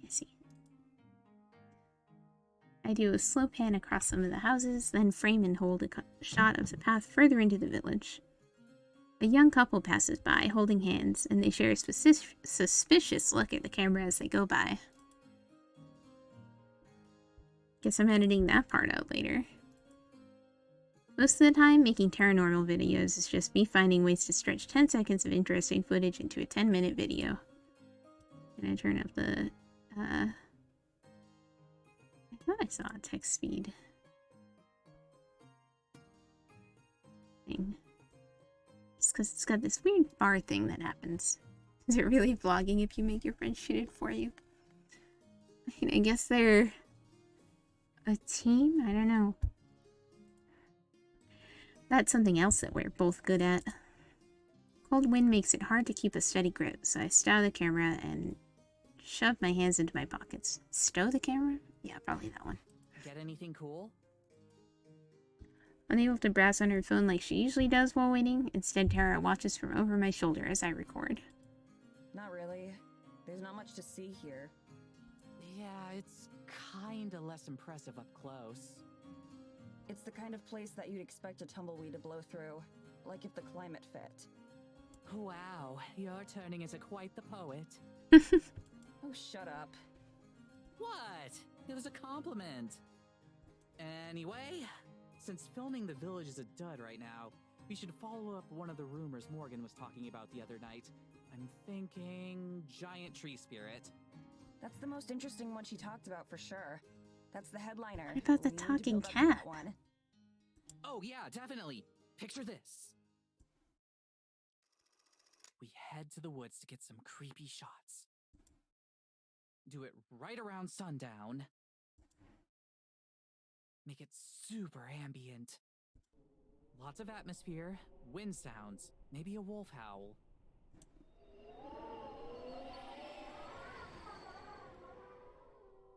You've got a good wolf sound effect we could use, right? Yeah, of course. Anyway, I do a narration over all that, introducing where we are and what we're out here looking for. Then we get a sound of a big branch snapping, and just cut the video right there. Tara looks pleased with herself and glances back at me for approval. Takes me a minute to react. So, end the video on a cliffhanger? Trying to figure out how Tara's hair works. Yeah, I think so. We can definitely stretch the Eisenfeld stuff into a mini-series or something. We should be able to get at least 3 episodes worth of stuff out here. That sounds fine. A snapping branch is a pretty weak way to end it, though. Especially since, like, we uploaded the video. No one's going to wonder if we're okay or not. Layered gay mullet is what I am imagining. Yeah, that's probably right. Oh, that's true. So you think maybe we just make one long vid? Or end it differently? Maybe a different ending. This track reminds me of either Phoenix Wright or like a slowed down Sonic track. Not in a bad way. Cool. You're the best, Mads. I smile, but it hurts a little. I'm sure she's not trying to make me feel bad. She probably doesn't even know that I do. I just shrug, wanting to change the subject. We can also follow up on some of the smaller rumors. Like, in her email, she mentioned mysterious lights out in the forest. Like a will-o-wisp? Aren't those actually real? You're the expert. You should know that, not me. Tara stares at me expectantly. Yes, they're real, but it's just swamp gas. It doesn't matter though, because we need to wait for nighttime for that stuff. It's not very spooky during the daytime. No, it's okay. I should have explained. For anyone who missed it, Maddie has told Tara that this is going to be the last video, like, trip that they do together, and that she's quitting their, what was it, 250,000 subscriber paranormal ghost hunting channel. She's gonna quit doing videos with her. Yes. Am I the asshole for going on one last ghost hunting trip with my bestie? They're definitely gal pals. We don't know why yet. Unless she just really doesn't want to do it anymore. In that case, we definitely want to talk to the locals. See what kind of rumors they've heard of. That kind of thing. Right, that's definitely the smart thing to do. We both faced back towards the street we came down, where Morgan dropped us off with all those nosy people who just stared at us but wouldn't talk. Awkwardly. Oh, could get some more establishing shots from other parts of the village. I like that idea. The adolescent woe of your gal pal not wanting to explore the paranormal with you anymore. Yeah. We pick a direction at random and start walking. Man, these backgrounds. I mean, I'm really bad at backgrounds, so I'm easily impressed, but... As we head further into town, it starts to get more lively, and there are more people around. That might just be the time of day, though. A couple folks shovel snow in front of their homes. A group of kids run up and down the street, accompanied by a sagging basset hat. A woman wearing what appears to be an entire bear fur coat shuffles past us. Wherever we go, the villagers watch us unabashedly. Oh, they're staying out here for a month also. No one makes any attempt to talk to us, and conversations fall silent whenever we come near. I wonder if there was some sort of order given to not speak with us, or if it just happens naturally. I try to force myself to ignore it. We're not doing anything wrong, we're just a curiosity. The only interesting thing about us is our out-of-townness. Morgan said that there are rarely ever visitors out here. It's not hard to imagine why. There doesn't seem to be much worth visiting. Still, if they're going to keep this up, it's going to make those interviews even harder to do. Tara taps me on the shoulder, nodding in the direction of some of our observers. Is it just me, or is there kind of a creepy serial killer vibe going on here? Oh my god, can you not? Hey, I'm just kidding. Just trying to lighten the mood a bit. I guess if we're talking about hair sense, I'm not 100% how this lone curl situation works either. But they're both very cute, so whatever. My reaction having ruined any chance at that, neither of us speak again. I unpack the camera again and film a few of the storefronts as we go. As long as I'm surreptitious enough, most people don't notice and thus don't change their behavior. Inevitably, whenever someone does see me filming, they tense up and just stare, ruining the take. It's like they've never seen a camera before. Maybe that's not far from the truth. One thing I have to give to Eisenfeld's credit is that there's more personality in his construction than I thought at first. Oh shit, I gotta write some questions for tomorrow. Most of the buildings seem to be people's homes, but it doesn't take us long to find a few stores here and there. The names are simple and plain, like you'd read in a tabletop RPG book. Heinkel and Sons Tailoring. A butcher shop named the Hardy Style, that sort of thing. When we pass by a tavern called the Bushy Beard, I can hear Tara snickering behind me. Do you think they have barmaids?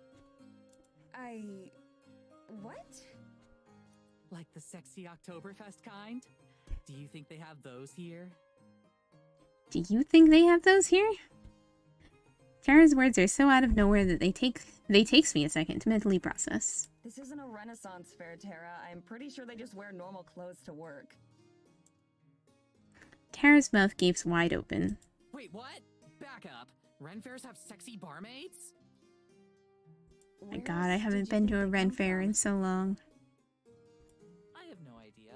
I always thought those things were just full of boring stuff. What? Not at all. They have swordplay demonstrations or time period appropriate foods. Some local experts will give talks or lectures on certain topics, and... Madi is one of those am I you or am I in love with you kind of characters. Like I said, boring stuff. Whatever. There's more to it than just cosplay. I bet you'd actually like it if you went with me next time.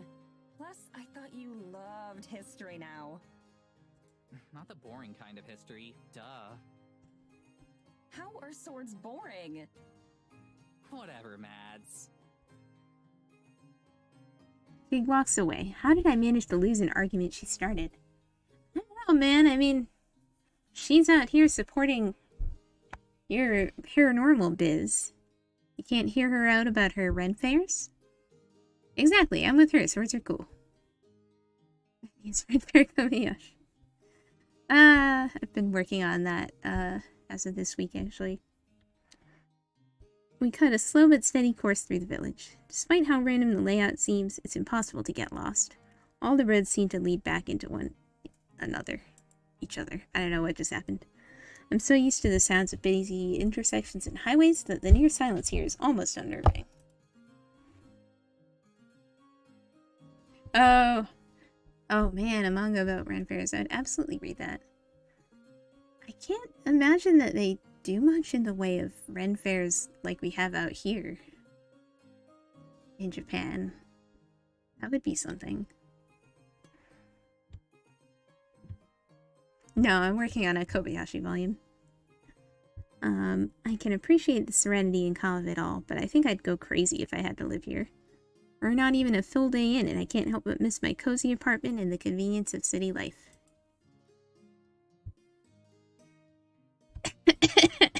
Excuse me. Eventually, we take a path that brings us back to a familiar sight, the town square that we visited right after Morgan dropped us off. According to my phone, it's been a little bit over an hour since then. Still too early to meet up with Morgan for lunch. Ren Fair Yuri. Obviously. That'd be good. I guess we can't keep putting this off for longer. Except, like, the love interest turns out to actually be a fairy. I think I have enough of the town now. Do you want to start interrogating the villagers? Interviewing.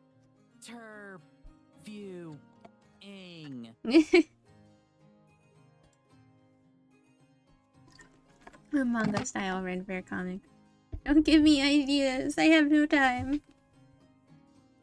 I didn't even notice myself misspeaking. I must still have interrogations on the mind after meeting the mayor last night. Kara poses dramatically, hyping herself up for the camera. I'm not even recording yet. Time to put my game face on. As long as it's a game face that people want to talk to. Anime about an actual elf or fairy who gets reverse isekai'd into a Ren Fair. Oh man. It's gotta be something vaguely like that. All I can think of is plus size elf. Mads, when have I ever been anything but charming? She sighs. Otaku elf, maybe that's what I was thinking of? Yeah. The manga looked cute actually, I haven't read it though. Yeah, I know. I'll keep it chill for these so we don't freak anyone out. I would have to go to a Ren Fair again though for research. But like, how do we do this? Just go up to people and ask if we can chat? I guess. I don't have any better Have you never ideas. done this before? Oh, I see. This is how we usually do it, except usually people are more curious about who we are and what we're doing. Sometimes after introducing ourselves, there are even people who have heard of us. That is definitely not the case out here. Hell, I wouldn't be surprised if Morgan was the only person in this whole village that uses YouTube. The only thing more awkward than just asking random people for an interview is them staring silently while you approach. We don't have any other options. Bison eats several turkey legs. Research!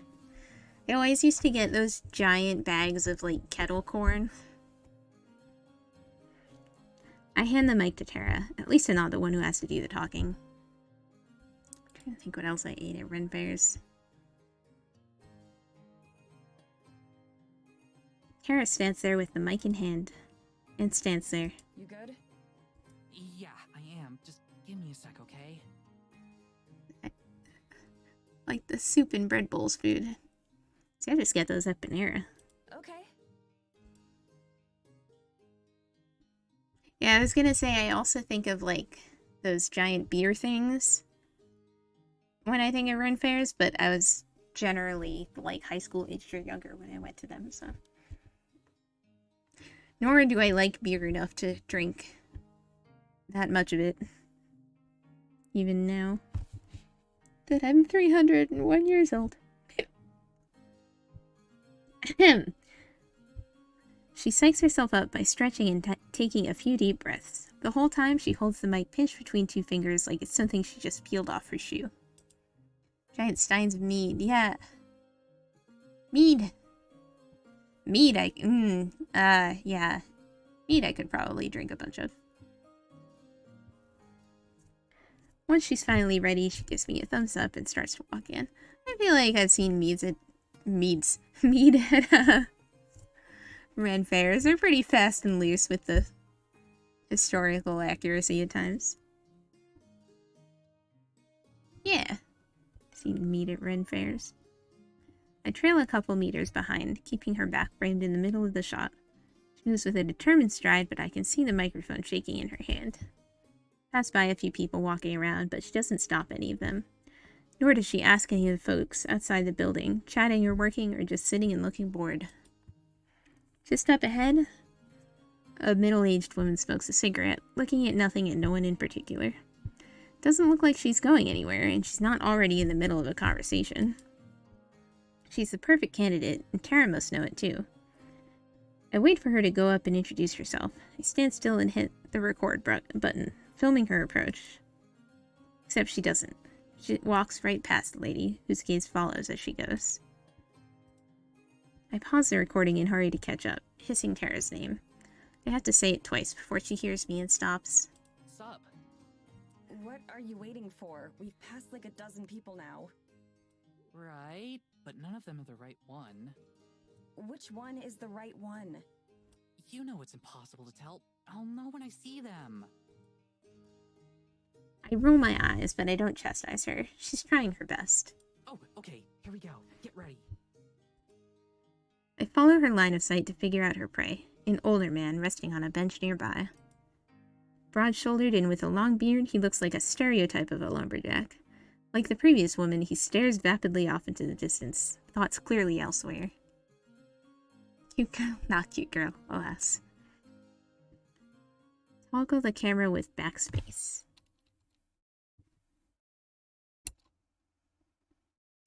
That's what that pop-up was this time. I like the camera.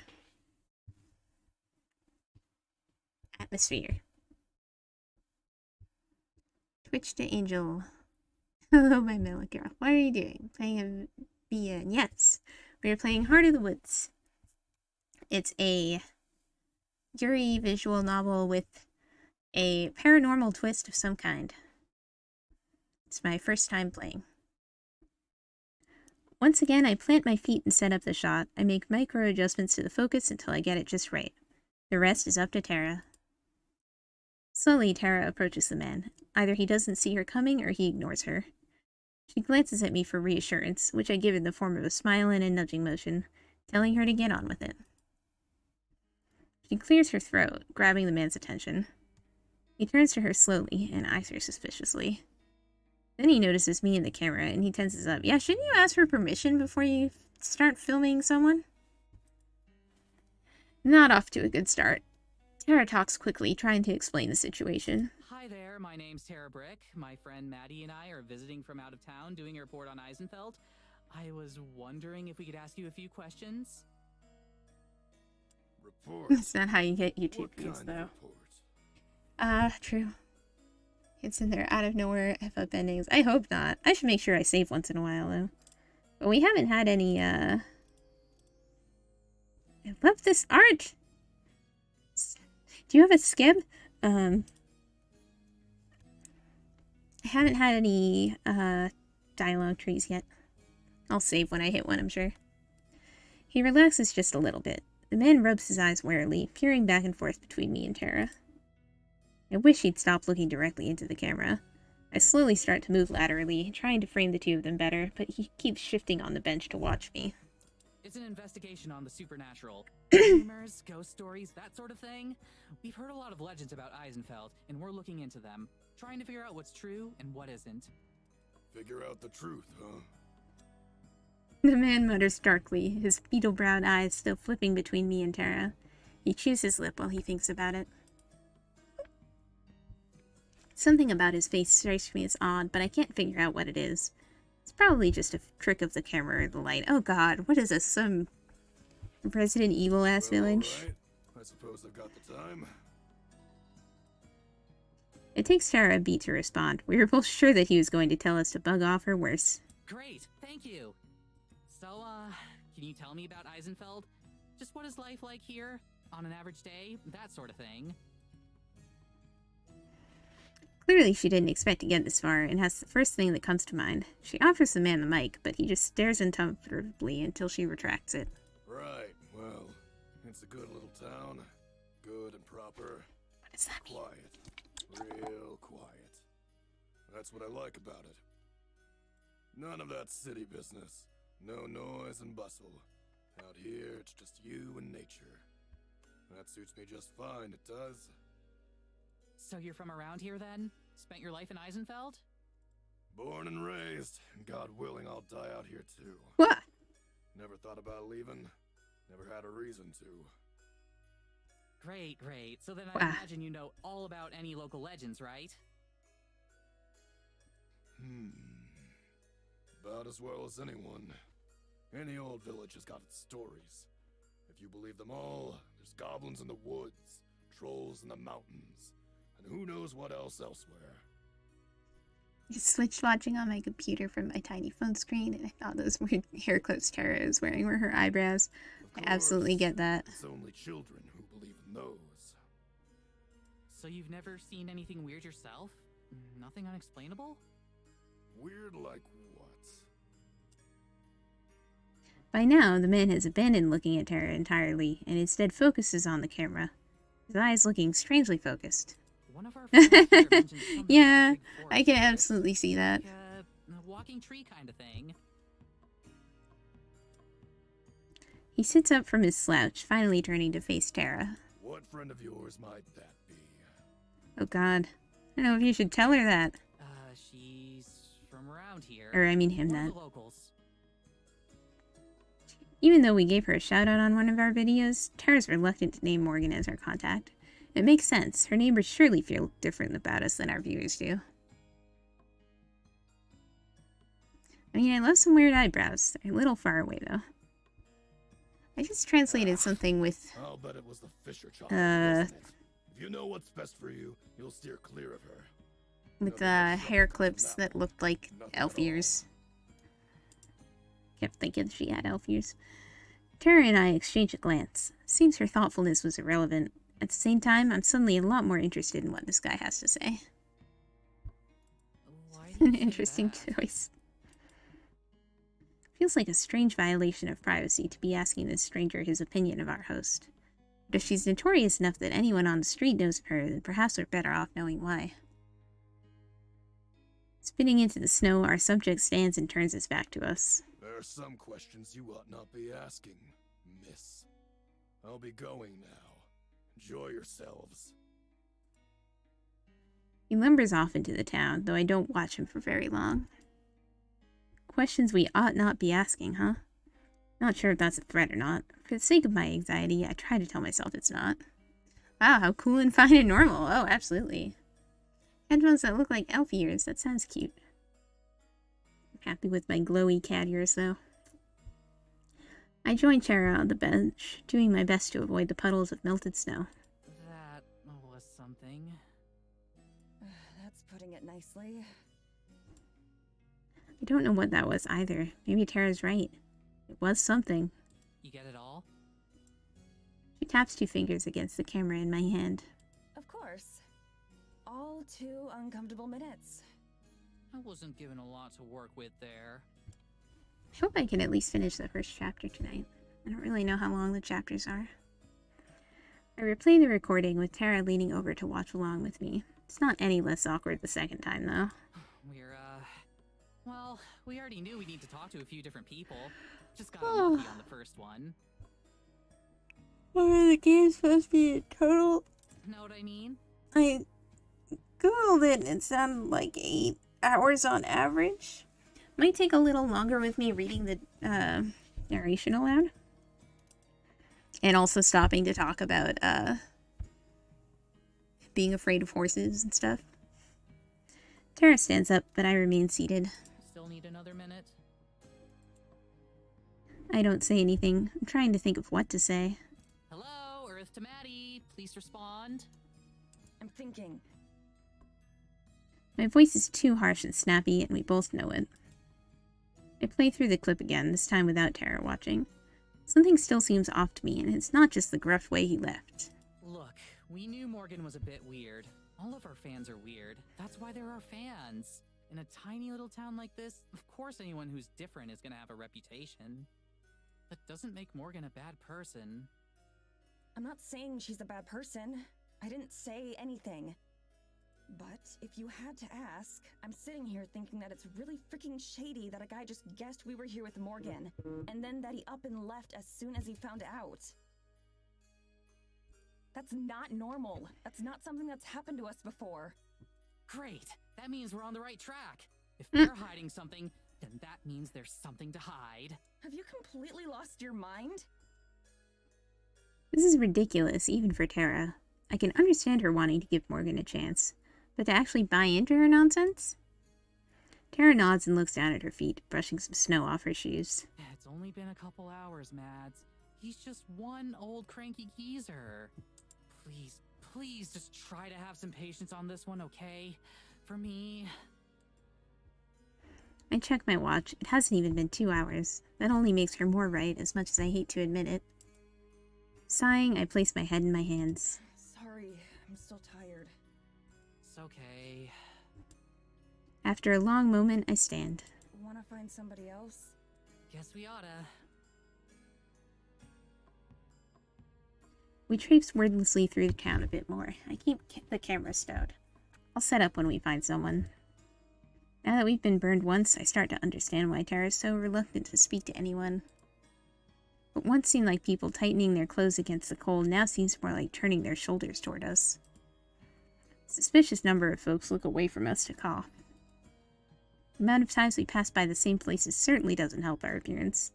By now, there are a few especially chatty villagers that have seen us pass by at least 4 times. It takes another 15 minutes of looping around town before we find another candidate. A pair of girls about our age are waiting outside a shop. Inside, a third girl is talking to the shopkeeper. People our age are going to be our best bet. One of the waiting girls sips from a small mug of what I assume is coffee. She sees us and nods her head in greeting. That's the nicest reception we've gotten so far. What about them? Worth a try. This time, I approach with Tara. I let her take the lead, but I follow close behind, forcing myself to smile in order to seem more approachable. Excuse me. The talking girl and shopkeeper turn toward us at the same time. Their conversation snaps off immediately. Excuse me. Hey there. Hello. Coffee girl. Girl next to her leans in to whisper something in our friend's ear, but doesn't talk to us. Hey, so my friend and I are here from out of town. We know. They both giggle to themselves. We're filming a documentary sort of thing about Eisenfeld, and I was wondering if I could ask you some questions. Eisenfeld? Why here? What about it? Well, Love a we're creepy doing a giggle. video about any sort of rumors or local legends that you might have out here. Ghost stories or that kind of thing. The two girls talk to each other in low voices that I can't pick up. Quieter girl is muttering something, and the girl with coffee is agreeing and nodding along. As one, they turn to face us again. I don't think there's anything like that out here. This isn't that kind of place. Not a single one. When you were kids, your parents didn't tell you stories about things that lived in the forest? You've never been out late at night and seen something you can't explain? We're not allowed out late at night. Right. Normal. Curfew. The girls go quiet, nodding to themselves. Sensing a dead end, Tara changes her tactics. Do either of you know a girl named Morgan? She's the mayor's daughter. The first girl, the one with the coffee, grins at that and pulls at her companion's arm. The other girl swats her away, face turning pink. Oh, I'm pretty sure everyone knows her. She smiles devilishly at her embarrassed friend. Ade? Haven't heard local legends, then you haven't lived. And I heard about stuff like Goatman. Goatman! Some of us better than others. Hello? What's she like?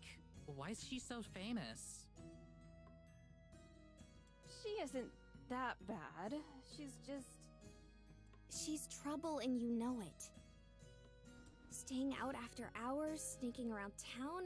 She spends a lot of time out in the woods too. Excuse me? Sometimes overnight. What do you think she's doing out there? Yeah, a bit of both. In fact, the Tara clearly found one of Morgan's exes. Don't think I know what Goatman is either, though. there's a particular conclusion we're supposed to have reached, it's lost on me. Still, it can't be coincidence that we're 2 for 2 now on people being weirded out by Morgan. 3 for 3 if I count myself. Do you think there's something out there? 2 girls blink as if their reaction was planned. Something like what? Tara shrugs. No idea. Like I said, that's what we're researching. I don't think you'll find anything like that here. I'm sorry, but this isn't a very interesting place. It has an Undyne Nendoroid. Oh my god. Or is it Undine? No, it's Undyne, right? I'm gonna have to look at that afterward.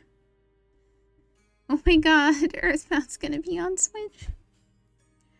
I stride away, leaving her behind. I head into a corner between 2 buildings, out of sight of the girls we spoke to. Okay, it is Undyne. Tara catches up and then leans against the wall next to me. That didn't go much better. I'm gonna click on this now. Oh right, because it's one hobby. I'll have to look at all the announcements later. Why can't we get a Tour Nendoroid? I mean, Marion, that's good, but... Where's my Dragon Maid Nendos? Come on. Come on.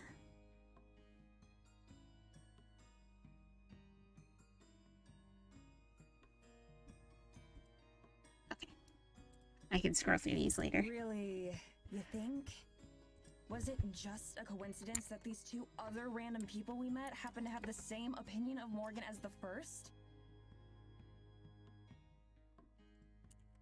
She didn't tell her mom, the mayor of the whole town, that we're going to be staying in a cabin that her mother probably owns. For a month. She rambles off stuff that makes any one of our videos look like an episode of Scooby-Doo, and then the next morning just dumps us off in the middle of the village. Oh my god, if they make an Elvis, that would be so cute. We haven't even been here for a day yet. We've seen our host for like an hour tops, and we were practically asleep for most of that. How am I supposed to have Sorry, a good opinion hiccups. of her so far? Oh yeah, she's gotta work. Come on, Mads, have a little faith. What's the worst that can happen? The lead turns out to be nothing like the other 200 times before. Some girls gossip about us, an old bum tells us to get lost. 207. And the worst part is that the whole town hates us while we're stuck here after spending thousands of dollars to cross the world. You spent that much? To live in a wood cabin with no phone service and barely any internet. For a month. You've got to see the problem here, Tara. Hey, Maddie, you live in a paranormal story. You should be used to weird and sketchy. Yeah, where are they and where are they from? Tara sighs and throws up her hands. Okay, so what? What is it that you want me to do? All kind of got Here and you hate it. American sounding I get it. accents. So Or what's maybe the that's just solution? my What is it you're hoping for here? bias. Like I said before, let's just deal with it. Make the best of it we can, and try to have some fun. That was the whole point of this thing. It was supposed to be fun. But they do have 250,000 subscribers, supposedly, right? She's trying to encourage me. She's doing a terrible job of it. Whatever. Let's just get this over with. And this time, don't mention Morgan.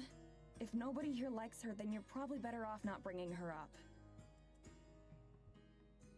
I can see that she wants to say something, probably argue, but then she deflates and nods. Okay, no Morgan. She goes quiet for a moment, staring off into the town. She takes a breath and sighs, visibly relaxing. Starts to lead the way, not looking back at me. I feel a sharp pang of guilt as I stare at her back. I did promise to try, and here I am again, making everything worse. Tara. She stops in place. Sorry. Again. Really. She smiles a bit sadly, but shrugs. I get it, Mads. We're cool. Let's go. And there's a lot more paranormal in our future. Tara and Maddie exchange a small smile before continuing their march on. Eisenfeld seems to have been built so that no matter what, you're always walking uphill. We make our way up yet another one, past a low, crumbling wall and a few more houses. So we make our way up the street. A bitter-looking old woman with a broom stops what she's doing and eyes us. Sad girls in snow! We've walked this part of the road several times now, but she wasn't here before. Hey you! Who are you? You aren't from around here? Wow. Last part is definitely a statement, not a question. Tara slows down just a bit to mutter beside me. Looks like we found number 3. Tara immediately puts on a friendlier face as we approach. Good morning, ma'am. You're right. We're not. I'm Tara, and this is Maddie. We're here doing a research documentary on Eisenfeld. Would you mind if we asked you a couple questions?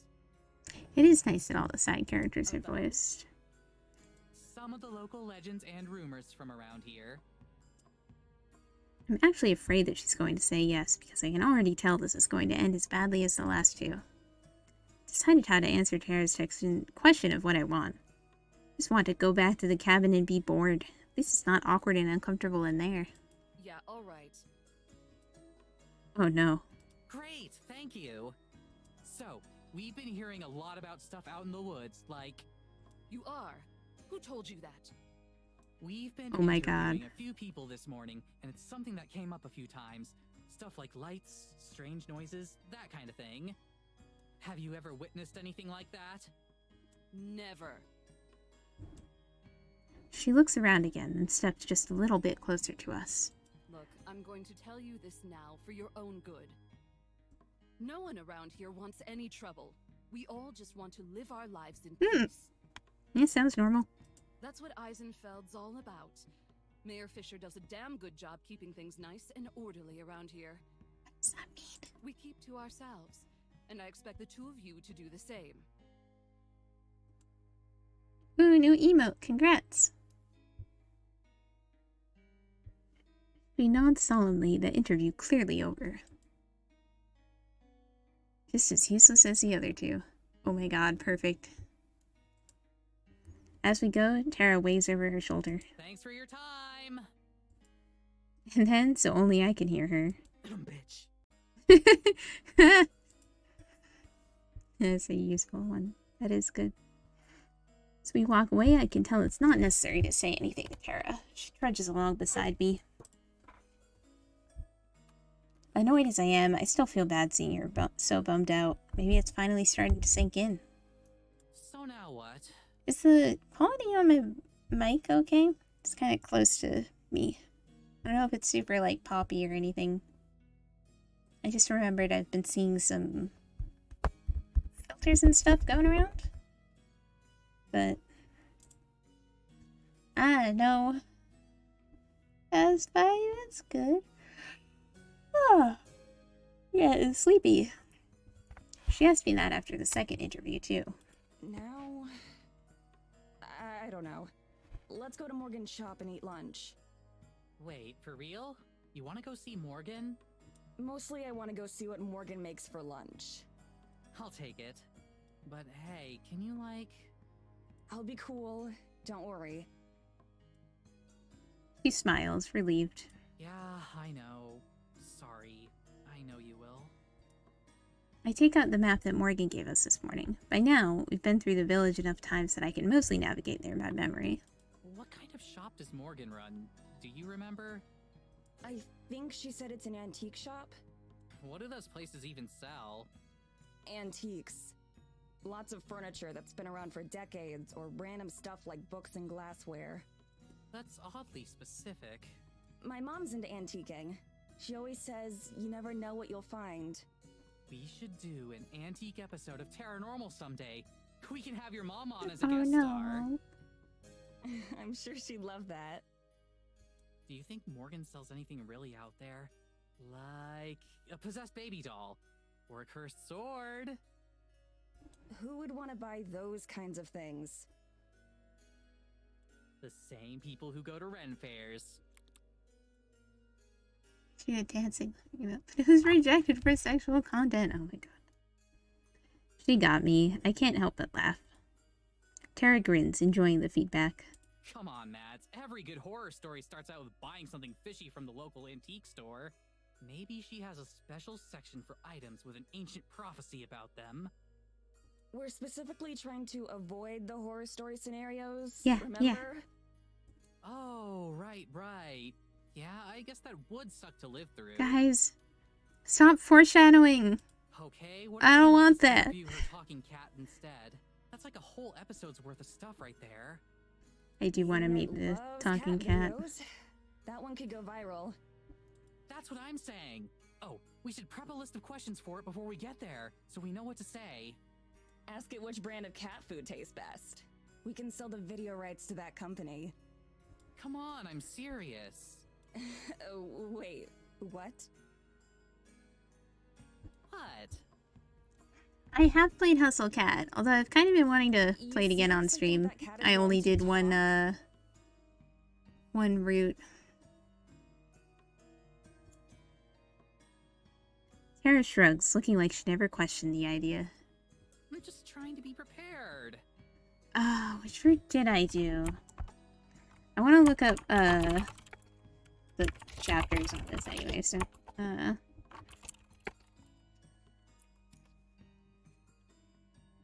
who did I date?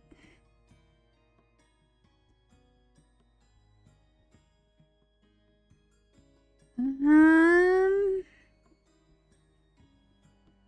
do I feel like it was Hayes? I feel like I maybe just ended up on his route.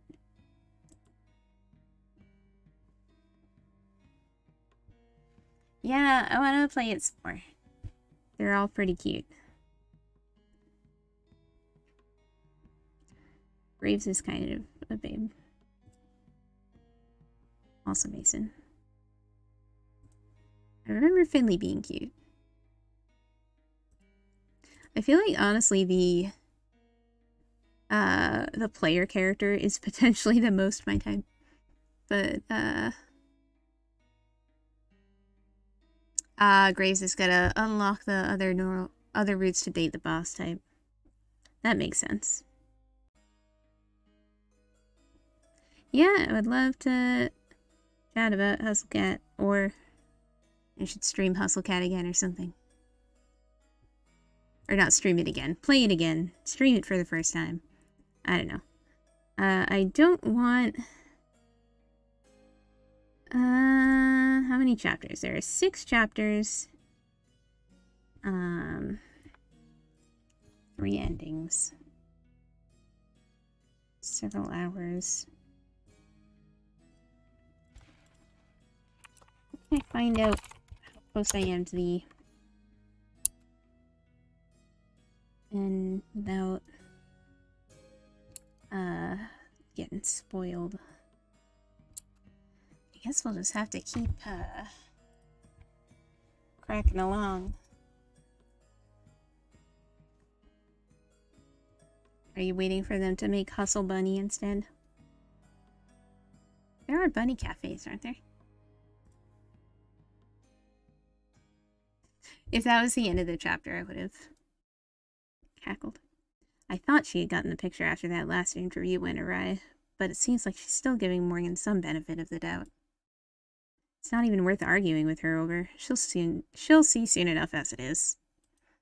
That would be really cute. You can do it after 13 Sentinels. Oh yeah, you could do it after 13 Sentinels, Don.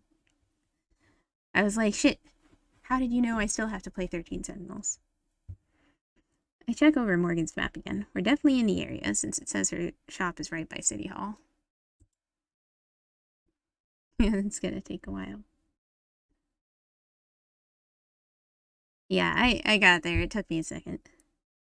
Problem is, while her map shows how to get to the general area of her shop, it doesn't say which building it is. And there are several buildings that could fit. Do you think this is the place? Right, Elden Ring. It's not really my jam, but there's a lot of big stuff coming out soon. Kara's stomach growls loudly, and her voice was more like a plea than an affirmation. Go check. What? Check what? Like, go check if it's her place Check or not. if it's there. Is it still there? Absolutely not. I'm not going to just potentially walk into someone's home. Yeah, and Kirby. What's the big deal? If it's not her place, we can just ask for directions. Rune Factory 5.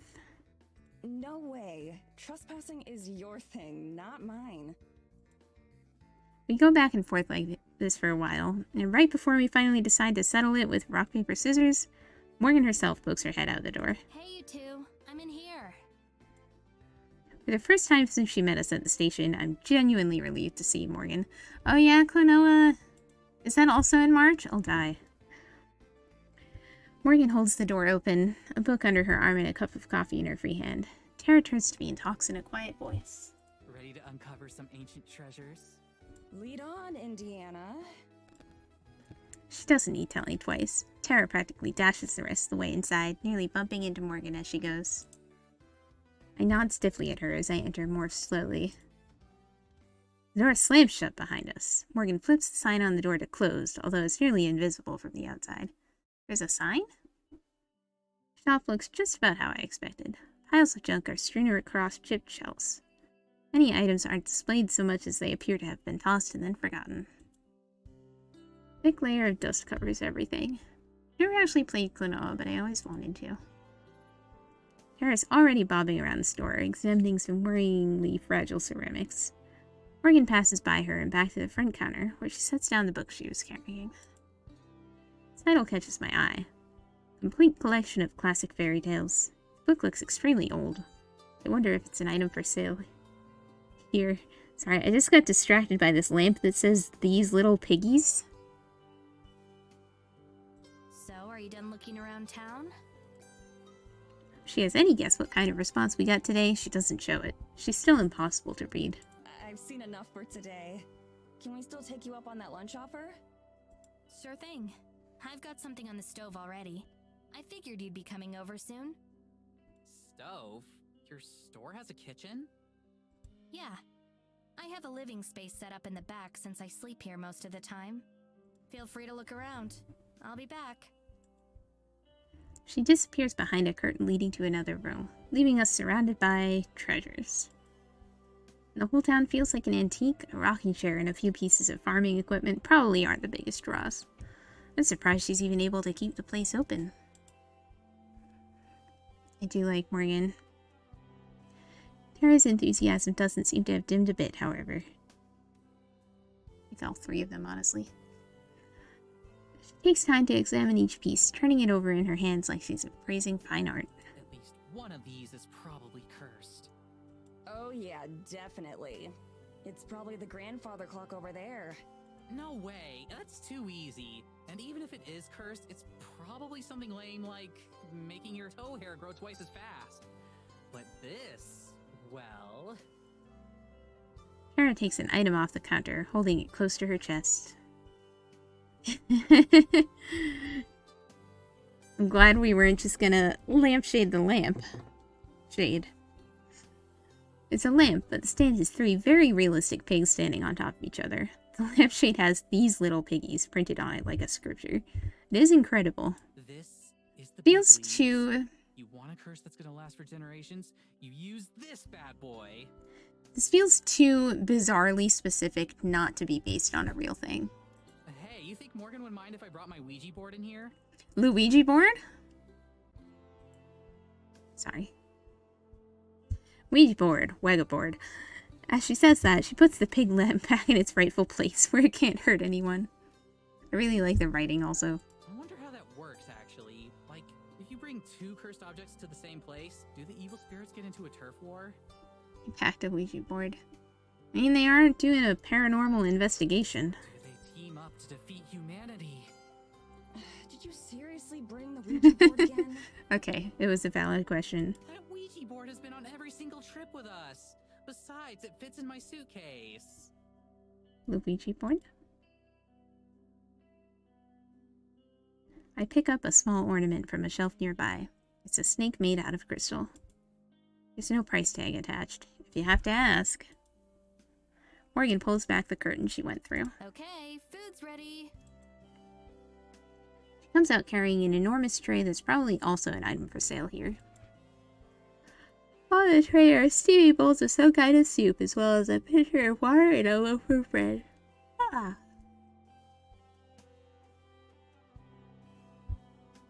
Are we in an isekai? Or a Panera? She sets the tray down on the counter, doling out portions to each of us. You're just gonna eat it in the store? Hesitantly, I try a spoonful of the soup. Now you live here. It's delicious. It has a rich and meaty flavor, but it isn't too heavy. And it's hot, but not too hot to gulp down. I dip some of the bread into the broth. That's delicious too. Everything here is definitely homemade. This is really, really good. Ah! This is amazing! Thanks. Let me know if you want more. Morgan stolidly keeps eating, the praise barely seeming to register on her. It's a shame. That's probably the one nice thing I'll have to say to her all trip. Girl! Harsh. Once she's finished, Morgan picks up her book and starts to read again, while Tara and I are still in the middle of eating. I glance over at Tara, who is very intently staring at her spoon. She finishes her bowl and rattles the spoon around a bit. Can I take you up on that refill? Of course. Without looking up, Morgan picks up both her book and her bowl and heads into the back again. She emerges a moment later with a fresh serving of soup, which she wordlessly sets down in front of Tara. Only after we've both taken our last bites does she finally close the book again. All done? Yeah, thanks. I'm done too. Thank you. Let me get these out of the way then. She hauls away all the dirty dishes before rejoining us at the counter. So, what are your plans for the rest of the day? I fight back the urge to tell her that she should be the one making plans for us and showing us around. At least this way I can go back to the cabin sooner. We're still figuring that out. We hadn't got to see you much, so we decided to come over. Oh, right. I'm sorry about that. I'll take a couple days off starting tomorrow. Are you sure? We don't want you to miss out on any business or anything. There aren't that many customers who come through. You're the first ones all week, and you don't even count. Not sure how I'm supposed to react to that, so I don't say anything. That's too bad. You've got a lot of cool stuff. I was looking around some while you cooked. I wouldn't get too excited. I just make up interesting stories for the items so they sound more entertaining. Or a friend or It helps something. pass the time. I kind of just figure maybe the rent's super cheap since it's like a middle of nowhere type of town. Right. I mean, I guess that doesn't necessarily translate to cheap rent. Morgan says it so casually that there's no way she knows just how relieved I am to hear that. Lines up neatly with what I already suspected.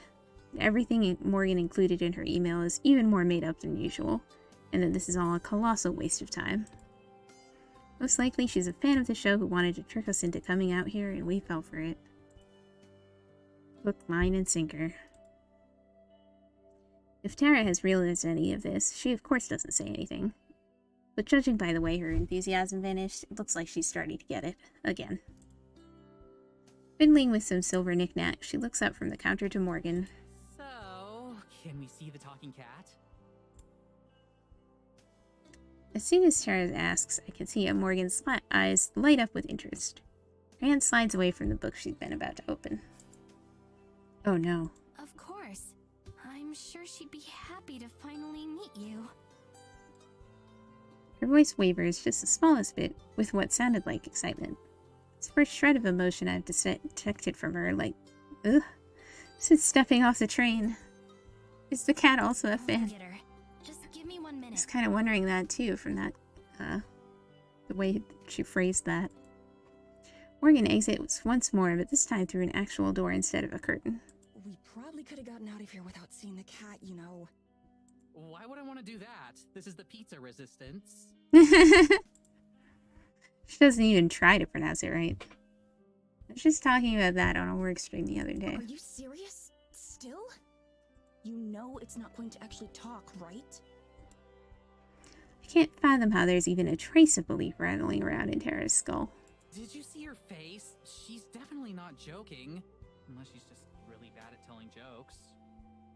That would be the most normal thing about her so far. Hang on, I'll be right back. Out of water.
She just told you flat out that she makes up stories and tries to get other people to believe her.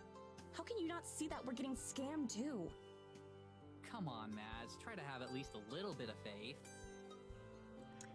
I was muted, yeah. The idle animation is part of my new rig. I got like re-rigged as part of the process of my new outfit, which is coming probably next month. Yeah, I don't think you missed anything huge. I'm hoping this chapter wraps up soon, because this is more talky than I usually do. I am once again very glad that I didn't end up reading all the dialogue myself too. New bones. Yeah, exactly. Look at my new hair bones. I can like look up and down more. And I can make a neutral face. And I have a new expression that I have already used once or twice this stream. It will surely emerge again.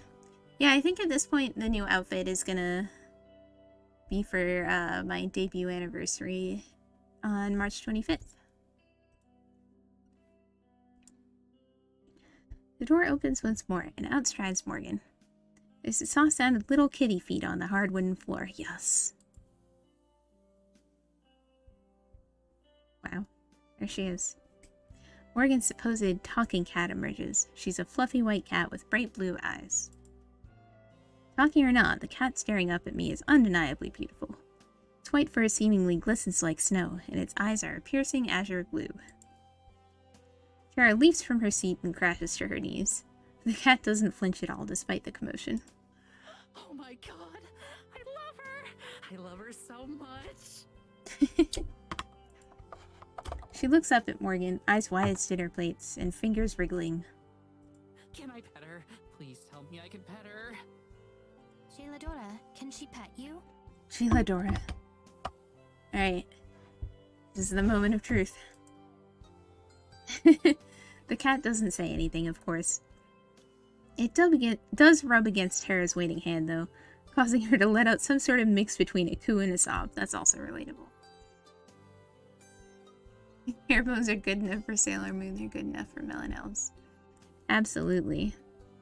You can tell Tara just got her money's worth out of the trip. Go on, say something. These are the two I've been telling you about. Tara, Madi. Morgan gestures as if introducing us to her. She looks between the cat and us expectantly. Seeing its master's attention, the cat goes from nuzzling Tara's hand to nuzzling Morgan's leg close by. She meows happily. The cat, not Morgan. Come on! You're going to make me look like an idiot if you don't say something. Morgan uses her foot to nudge the cat towards Tara, who's still crumpled on the floor. Cat indignantly tries to escape, her claws scraping uselessly against the wood. Like you could tell a cat to do anything. Exactly. Finally, how was it pronounced? Geladora?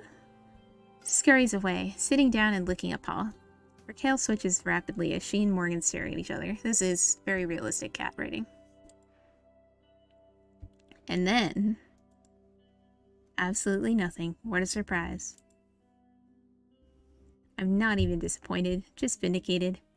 Even Tara's enthusiasm is gone. She coos at the cat half-heartedly, but overall, she's just trying to give Morgan an out. Come on, Sheiladora, they're waiting. Sheiladora, what is his name? It's like watching a car wreck. I can't look away. Morgan sticks to her act, scowling at the wholly mundane cat. Gelodora. Doesn't seem to faze Gelodora, who simply yawns and settles down onto the floor, just out of Tara's arm's reach. Whatever previous excitement she had just about evaporated, and is instead replaced with some kind of mixed frustration. That's when I start to realize a horrifying truth. She finally looks away from us, twisting her fingers together and gritting her teeth. When it seems like she's decided on what to say, she turns back to us. I'm sorry. I don't know why she's being so stubborn. 'Cause she's a cat. Well, you know how cats are. Tara manages an extremely fake laugh as she gets up and steps closer to me. Didn't like that song title. Tara was right about one thing after all. Morgan wasn't lying to us. But now Tara's realizing where she was wrong. Morgan's also crazy. Doesn't seem like she's acting. It seems like Morgan's genuinely shocked that her cat didn't greet us by name. She talks to me all the time. I told her you two are trustworthy. That should be enough. Look, sometimes when you spend a lot of time alone and all you've got is a cat... It's fine. I'm sure she's just shy. Don't worry about it. Yeah, she just met us. We've got plenty of time for her to warm up to us, Silly right? Cinderella. Oh, yeah, exactly. We should probably just give her some space for now and try again later. Maybe in a few days. At this point, I don't care. It's a good thing I've played along with everything so far, because it allows us to make a diplomatic exit. I guess you're right. Still, I'm sorry for the inconvenience. She'll get over herself soon enough. She glowers at the cat, who's still napping peacefully. Yeah, I'm sure. Kara steps back away from the counter and into the display area again. Anyway, thanks for lunch, Morgan. We really appreciate it. We, have a couple more places we want to check out today, so we'll probably head out again. Okay. Come back here when you want to ride back to the cabin. Her expression is back to unreadable. Right, sure. Thanks so much. Good to meet you, Gelato. Kara waves at Geladora, whose ear twitches but otherwise can't be bothered to acknowledge us. The heavy door slams shut behind us as we step into the cold. I wonder if Morgan will remember to switch the sign back the other way. Outside, the wind has picked up a bit and there are clouds starting to close in. The nice day that had been shaping up seems like it might not happen. Alright, so I'll admit it was Gelato. kind of awkward for everyone involved. Great, I'm glad you can admit it. That doesn't help us any. Next time we see her, we just won't bring up the cat. Hopefully she won't either. You can just pretend it didn't happen. Next time? What do you think is going to happen next time? That she was saving the good cryptids for the second time we hang out? We can ask her about the spirit or the lights, that kind of thing. We get some spooky shots of the woods and we're golden. We are pros at making that kind of content interesting. Usually we have at least something to work with. She made it up. There is no dark side to this sleepy, boring mountain town. It's just a boring mountain town, and she pretty much straight up admitted to that. I don't get how you aren't as upset about this as I am. We just spent thousands of dollars to fly across the whole world for a month. And the person who invited us out here is either a liar or a lunatic. It's only been a day, Mads. We've only seen a fraction of what there is to see around here. Just give it some time, all right? It's been a day, and look where that got us already. Literally every single person we talked to told us to stay away from Morgan, and then we saw it for ourselves. How are you not pissed off Can't say that about after this? like only 2 hours. Tara shrugs. Don't you think you're being a bit harsh on Morgan? She's been super cool with us. Like, okay, yeah, the cat thing was weird, but it's not like she tried to hurt us or anything. I start to shake my head, forcing myself to cool off. I keep getting too worked up over this. Can't tell if Tara's being intentionally stubborn or what, but technically she's the one who bankrolled this whole trip, and I'm still getting paid for my time here. You're getting paid? So if she's not upset about wasting all of that, then fine. I'll meet her at the train station in a month and she can do what she wants. Ah, harsh. I don't need to get so bent out of shape. Okay, you're right. Maybe she's fine. Anyway, I'm gonna go back to the cabin. Are you coming with me? Wait, already? Yeah, I've got enough to get started. Plus, I need to unpack. Oh, okay. You gonna ask Morgan to hitch up the carriage? No, it's fine. I'll walk. Oh no. You sure? Yeah, I seriously don't think I could get lost in this place anymore. She seems uncertain, probably because of my sudden mood swing. Okay, I'll probably do another lap around the village. Maybe get Morgan's input on some stuff. Okay. See you later then. See ya.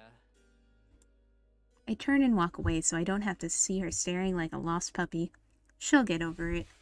Ugh, this feels harsh, but also I don't know if there's more context for why she's quitting their video gig. As I head through town and back towards the path that will lead me to the cabin, I walk fast and look down for most of the way. Nobody tries to stop me or talk to me, and if anyone's staring, then I don't catch it. Trip back to the cabin is easy, even though it takes me around half an hour on foot. If nothing else, I should be in pretty good shape from all the walking by the end of this trip. I remember walking. I did go for a walk today, actually. Yeah, what is the juicy backstory? I spend the whole walk fantasizing about home. My comfy bed, my film collection, our cat BT, so they do live together. But you're gonna quit making videos together. But she didn't say she's moving out. And they were roommates. Well, technically he's Tara's cat, but I take care of him most of the time. Speaking of cats, I wonder how Tara will explain to Morgan why she's on her own. Well, that's her problem, not mine.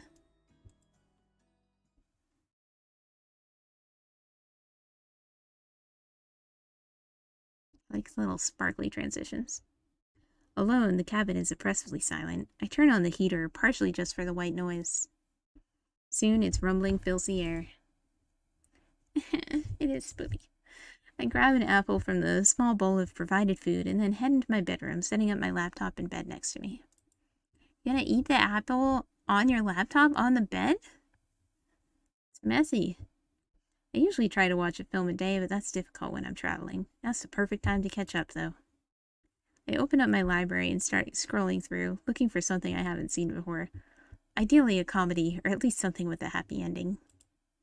I've just gotten through the L's when there's a knock at the front door. The L's. I nearly dropped my apple. Who would be knocking? Tara and Morgan both have their own keys. The knocking comes again just seconds later. Whoever's out there is super impatient. My heart thumps in my chest. What if we're being cased for a robbery or something? I hide my laptop under the blankets as I hurry into the living room.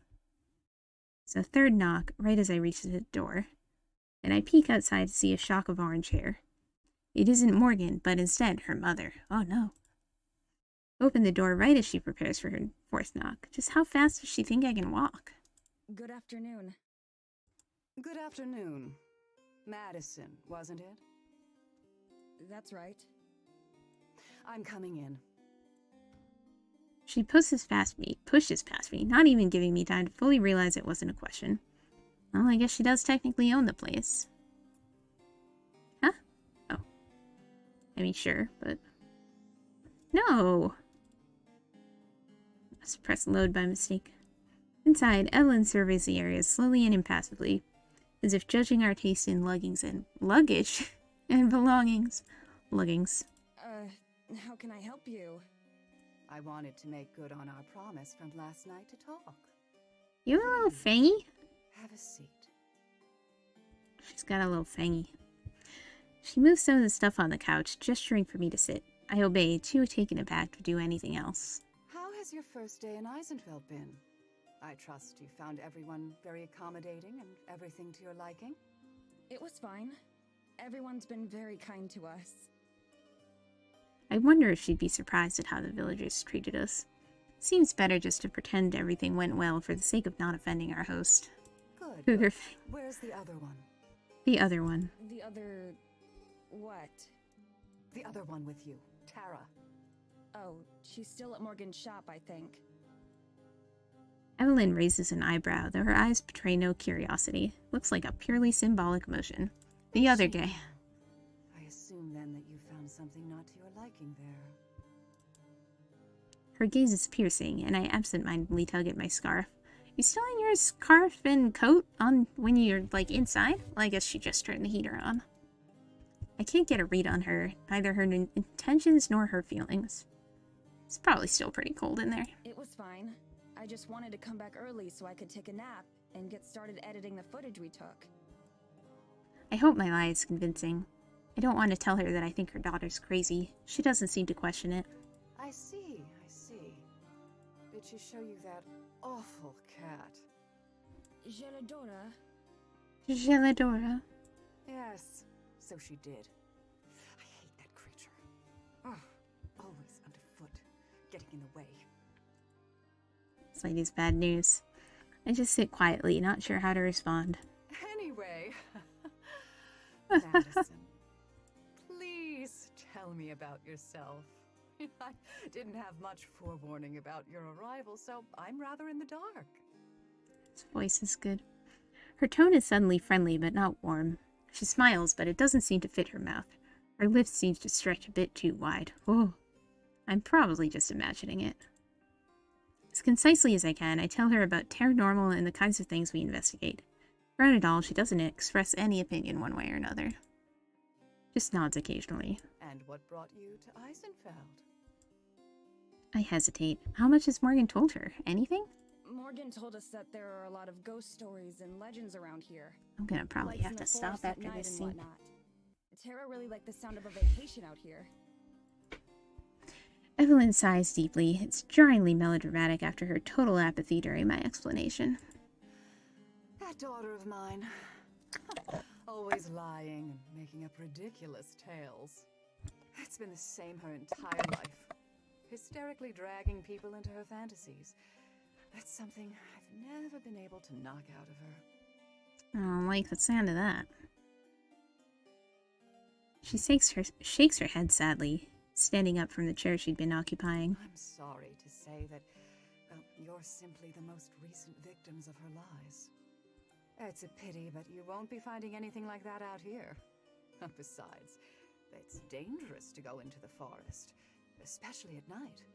And we wouldn't want anything to happen to you after all. After all, that's why we have the rules that we do, for the safety of everyone. I hope you'll enjoy the rest of your time here in Eisenfeld, though, as disappointing as it might be. It's nearly the exact same thing that the people we interviewed in the village itself said. It's almost like they rehearsed the answer in advance. With long, deliberate strides, Evelyn crosses the living room to the front door. I'm sure I'll see you again. Oh. She doesn't wait for me to respond. She just leaves, the door slamming shut behind her. I sit in silence for a while, unsure what to make of it all. So Morgan's own mom thinks she's as ridiculous as I had suspected the whole time. That's pretty damning. Though I doubt it will change Dara's mind about anything. I'll have to let her know when she comes home. I stand up and head for my bedroom, passing by the chair that Evelyn had been sitting in. As I go, for a moment, I swear that I feel a breeze, frigid and cold. But the moment the thought crosses my mind, the sensation is gone, like it was never there. Shivering, I return to my warm bed and laptop, into a long overdue break. Is that it? Is that the chapter? I don't know if it is, but...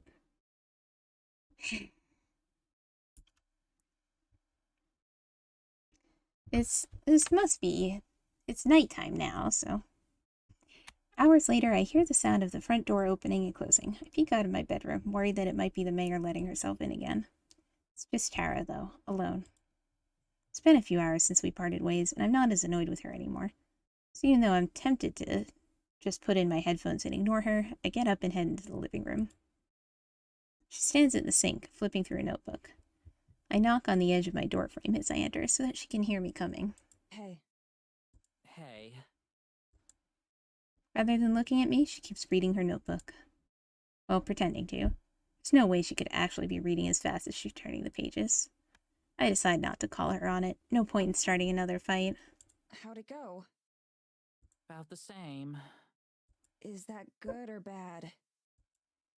She doesn't respond. She must be really upset about this morning. It's not like she's being unreasonable.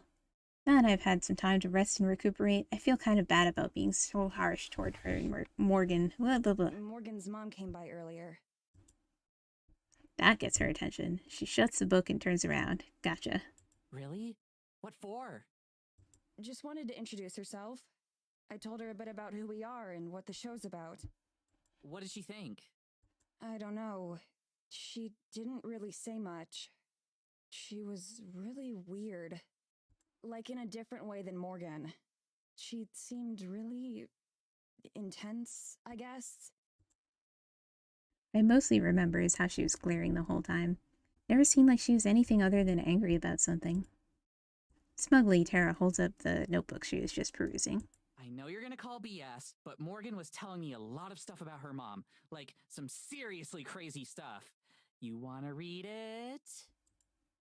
She offers me the notebook. It hangs limply, a giant frown in the air. She used that thing for so long, it feels... She's used that thing for so long that it's lost all its rigidness. I shake my head. I'll take your word for it. I've heard enough crazy stuff from Morgan for one day. I don't need to hear theories on how her mom is actually the spawn of Satan or something. Figured. Make any progress with the new vid? Not really. We're gonna need more footage before there's enough to really get started. Do people really say vid? That mean you're coming with us from now on, or what? Yeah, I will. Sorry for being bitchy earlier. Again. Don't sweat it. She strikes a pose. Just make sure to bring your A game. I roll my eyes, but I'm smiling. Even though we bicker a lot, I'm truly grateful that it's always easily patched up. Yeah. I can't promise that I'll buy into a word of what Morgan says, but the least I can do is try to be polite about it. Tension resolved, Tara yawns and flaps her notebook at me again. Alright, well, I'm gonna hit the hay soon. What about you? I'll probably watch a film first. I'm not film. that tired yet. How many times can you watch 2001 without getting sick of it? I don't know, but I intend to find out. Tara and I each head back to our bedrooms. As I go, I feel a bit better about everything. Just because I'm quitting the show doesn't mean I want to lose Tara as my best friend. Best friend. We've been friends for over a decade, so of course we've had our disagreements and arguments. I think the longest we've ever gone without talking was a month. Still, over the last few days, it's felt like we've been coming dangerously close to saying something that goes too far. Either one of us. And thinking back on today, I can't really pretend that I'm not the one who is mostly at fault. Even when I'm aware that I'm losing my cool, sometimes it feels like it's hard to stop. Tara totally has it coming, though, at least some of the time. Girl, come on. From now on, I will be better. I won't let myself be as obnoxious as I was today, for everyone's sake. I climb into bed and set up my laptop, getting comfy. In the dark with my headphones in, it doesn't take too long to immerse myself in the familiar feeling of a film that I love. Nothing spooky better happen.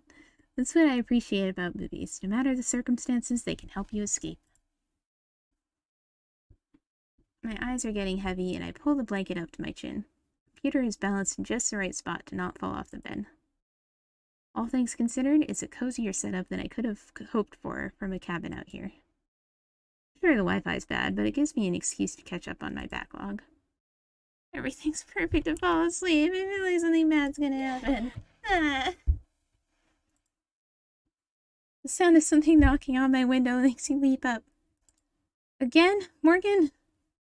It's past midnight. There shouldn't be anyone here. Maybe it's a bird? Or a squirrel or something? From where I'm lying, I'm not able to see. Should I yell for Tara? No, not until I know what it is. It's just some wildlife, as is probably the case. She'd never let me live it down. Oh no. Still, my heart pounds as I slam my laptop shut, killing the only source of light. Without it, the room is pitch black, dark enough that I can't see what's out the window, but hopefully it can't see me either. If this turns out to just be a lost rodent or something, I'm gonna feel real stupid.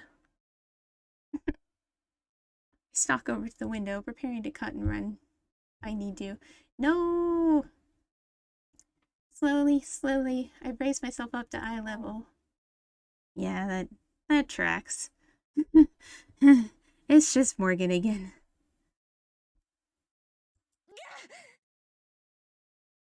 To get dinner and now everything is scary. It's just our slightly creepy host. Morgan is pressed against the window pane, looking into my room with one hand resting against the glass. It's midnight. Ma'am, you have a cell phone. Exactly. Well, there's like no signal out here, but still. You have a minute? God damn it. Tension drains out of me, replaced immediately with exhaustion. I should have known. I knew it, but... Knock? I did. I rub my temples and sigh. She's technically correct. The worst kind of correct. Okay, I guess I have a minute. But if you're going to come in and talk, please use the door. Of course. I'm not going to climb through the window. I like that there's a, like, muffled effect on her voice, though. That's nice. Yeah, Morgan doesn't know what a door is. Color me shocked. I head into the living room and hesitate in front of Tara's door. Should I knock? Knowing her, she's probably already asleep. I've always been jealous of her ability to pass out instantly. Decide to leave it up to Morgan. There must be a reason she knocked on my window, not Tara's. I unlock the front door and let Morgan in. She's waiting with a thermos of coffee in her hands like usual. Sorry to bother you. I know it's late. It's fine. I was still awake. Not for much longer, ideally, but I keep that to myself. Were you working on the video? Nah, just watching a film before bed. Can't do much until we have more footage. And even then, I left most of my setup back in the US. So they're from the US. So where is this? They keep saying the other side of the world, but that can't be literal. Sit down on the couches, just like her mother and I did earlier. For all her faults, at least Morgan isn't as terrifying as her mom is. Does Tara help with the video work at all? In a 12-hour train ride, yeah. Not really. I've tried to teach her stuff once or twice, but she's not interested in learning. That sounds like her. Yeah. Deep Russia, Eastern Europe. Fake English-speaking Euro country. With no accents. I'm a little put off by Morgan already, feeling like she knows Tara and what she's like. I guess that's a result of watching someone online for so long. Is it paranormal or parasocial? Ho ho ho. Oh, they're just all bilingual. Of course, of course. You start to think you know what they're like, even though you only ever see one side of them. We get it a lot, so I'm kind of used to it. Sometimes it can become a bigger problem, though. People think that they're entitled to us acting a certain way because they've seen it online. Uh-oh. Fortunately, Morgan hasn't been that way at all. Yet. Just like how everyone in anime just happens to speak Japanese, but I know. I do wish that she would get to the point of why she's here, though, but instead she gets up and heads to the kitchen area, retrieving a coffee mug from the cabinet without ever turning on the lights. I twist around to watch as she pours some of the coffee from her thermos into the mug, and then loads that into the microwave. Must not be a very effective thermos. Oh man, it's almost 10. If this isn't over by 10, I'm gonna have to call it. At least she's polite enough to make sure the microwave door doesn't slam. She leans against the counter, barely visible to me. Tara told me that you're leaving the show after this trip is over. Of course she did. I must have made a face, because Morgan clears her throat loudly. Sorry, was it supposed to be a secret? Nah, it's fine.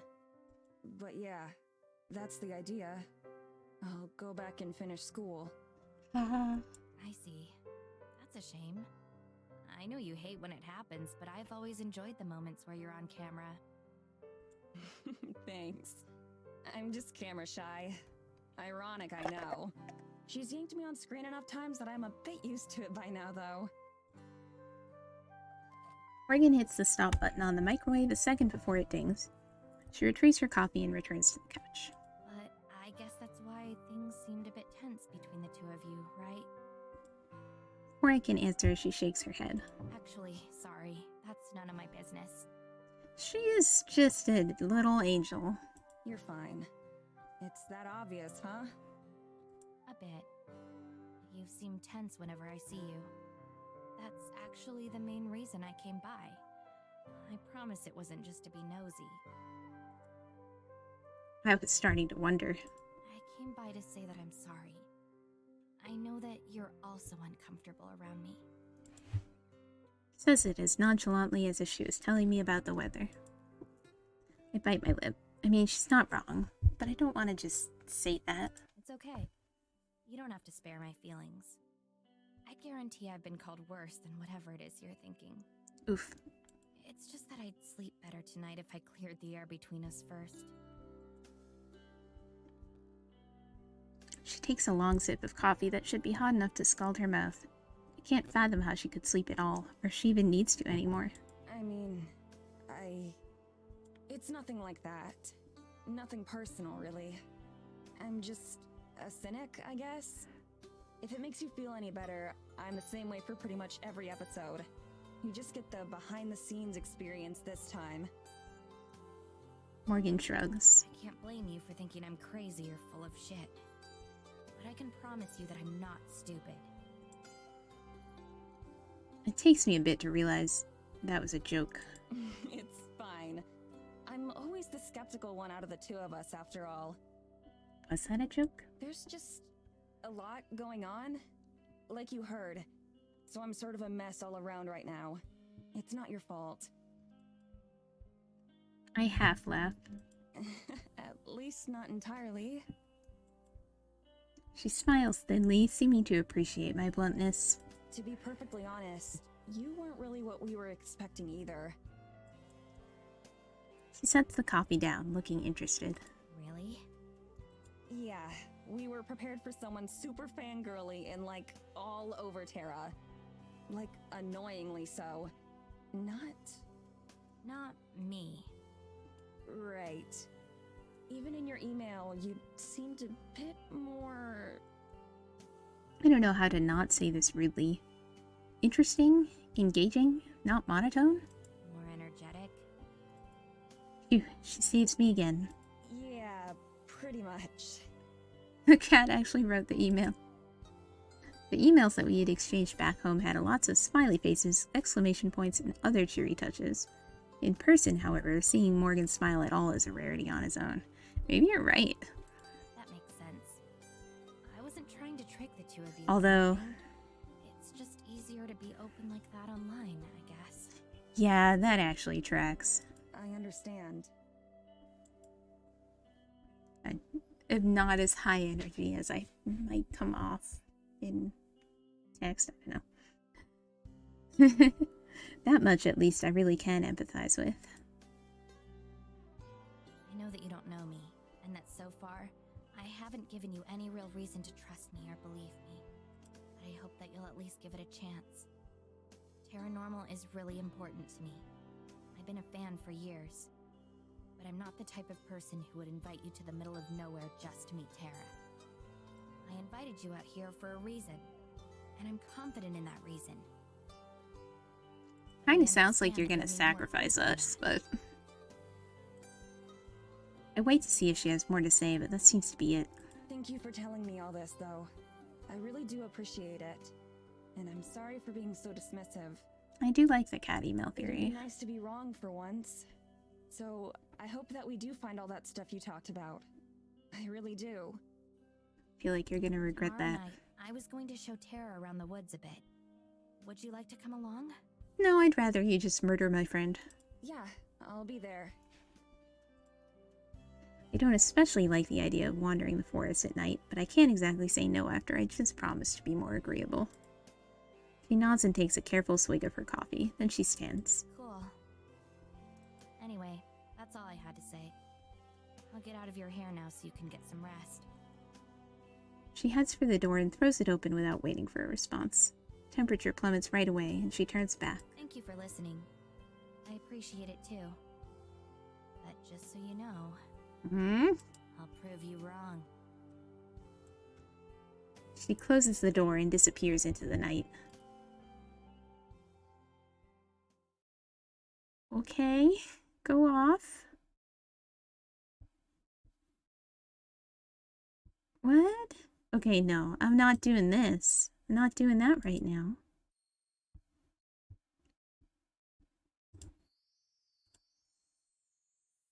First glimpse, I'm definitely not doing that right now. Okay.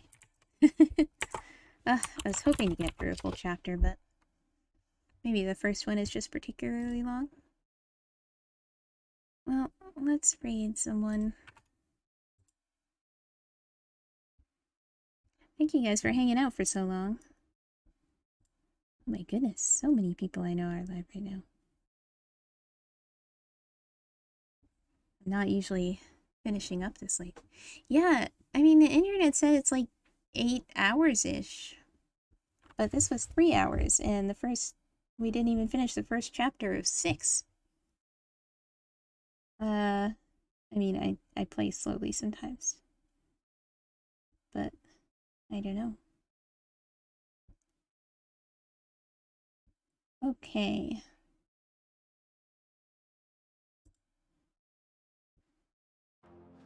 Nope, don't do that. Well, Winkberry is live. Oh, but she's AFK. F.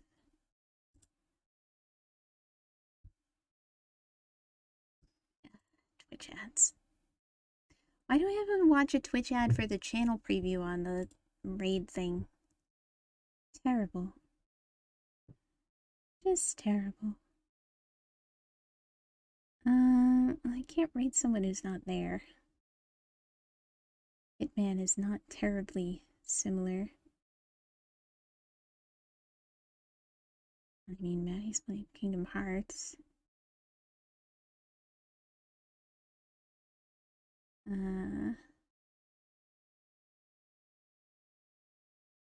Don't even know.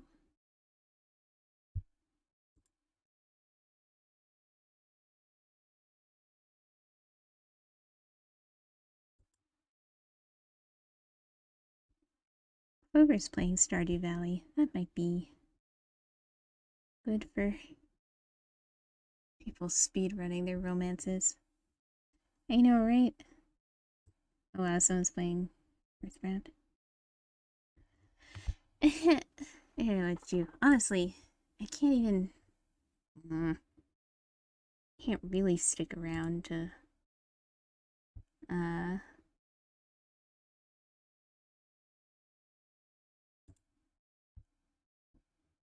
talk to anyone.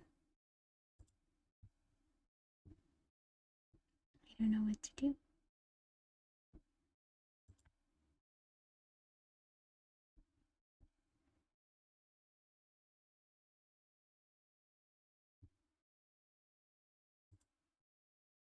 I guess we'll just raid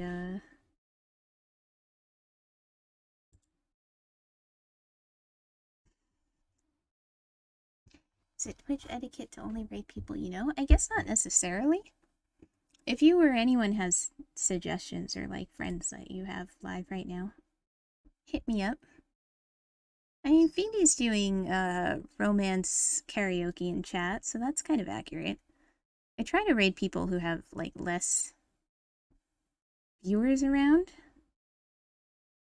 This person's really cute. I don't know them, but they're cute.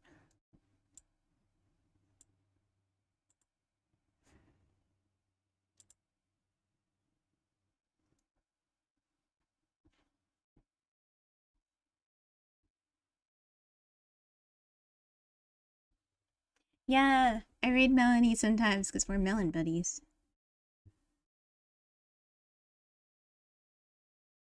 She's playing Kirby, so we can raid her.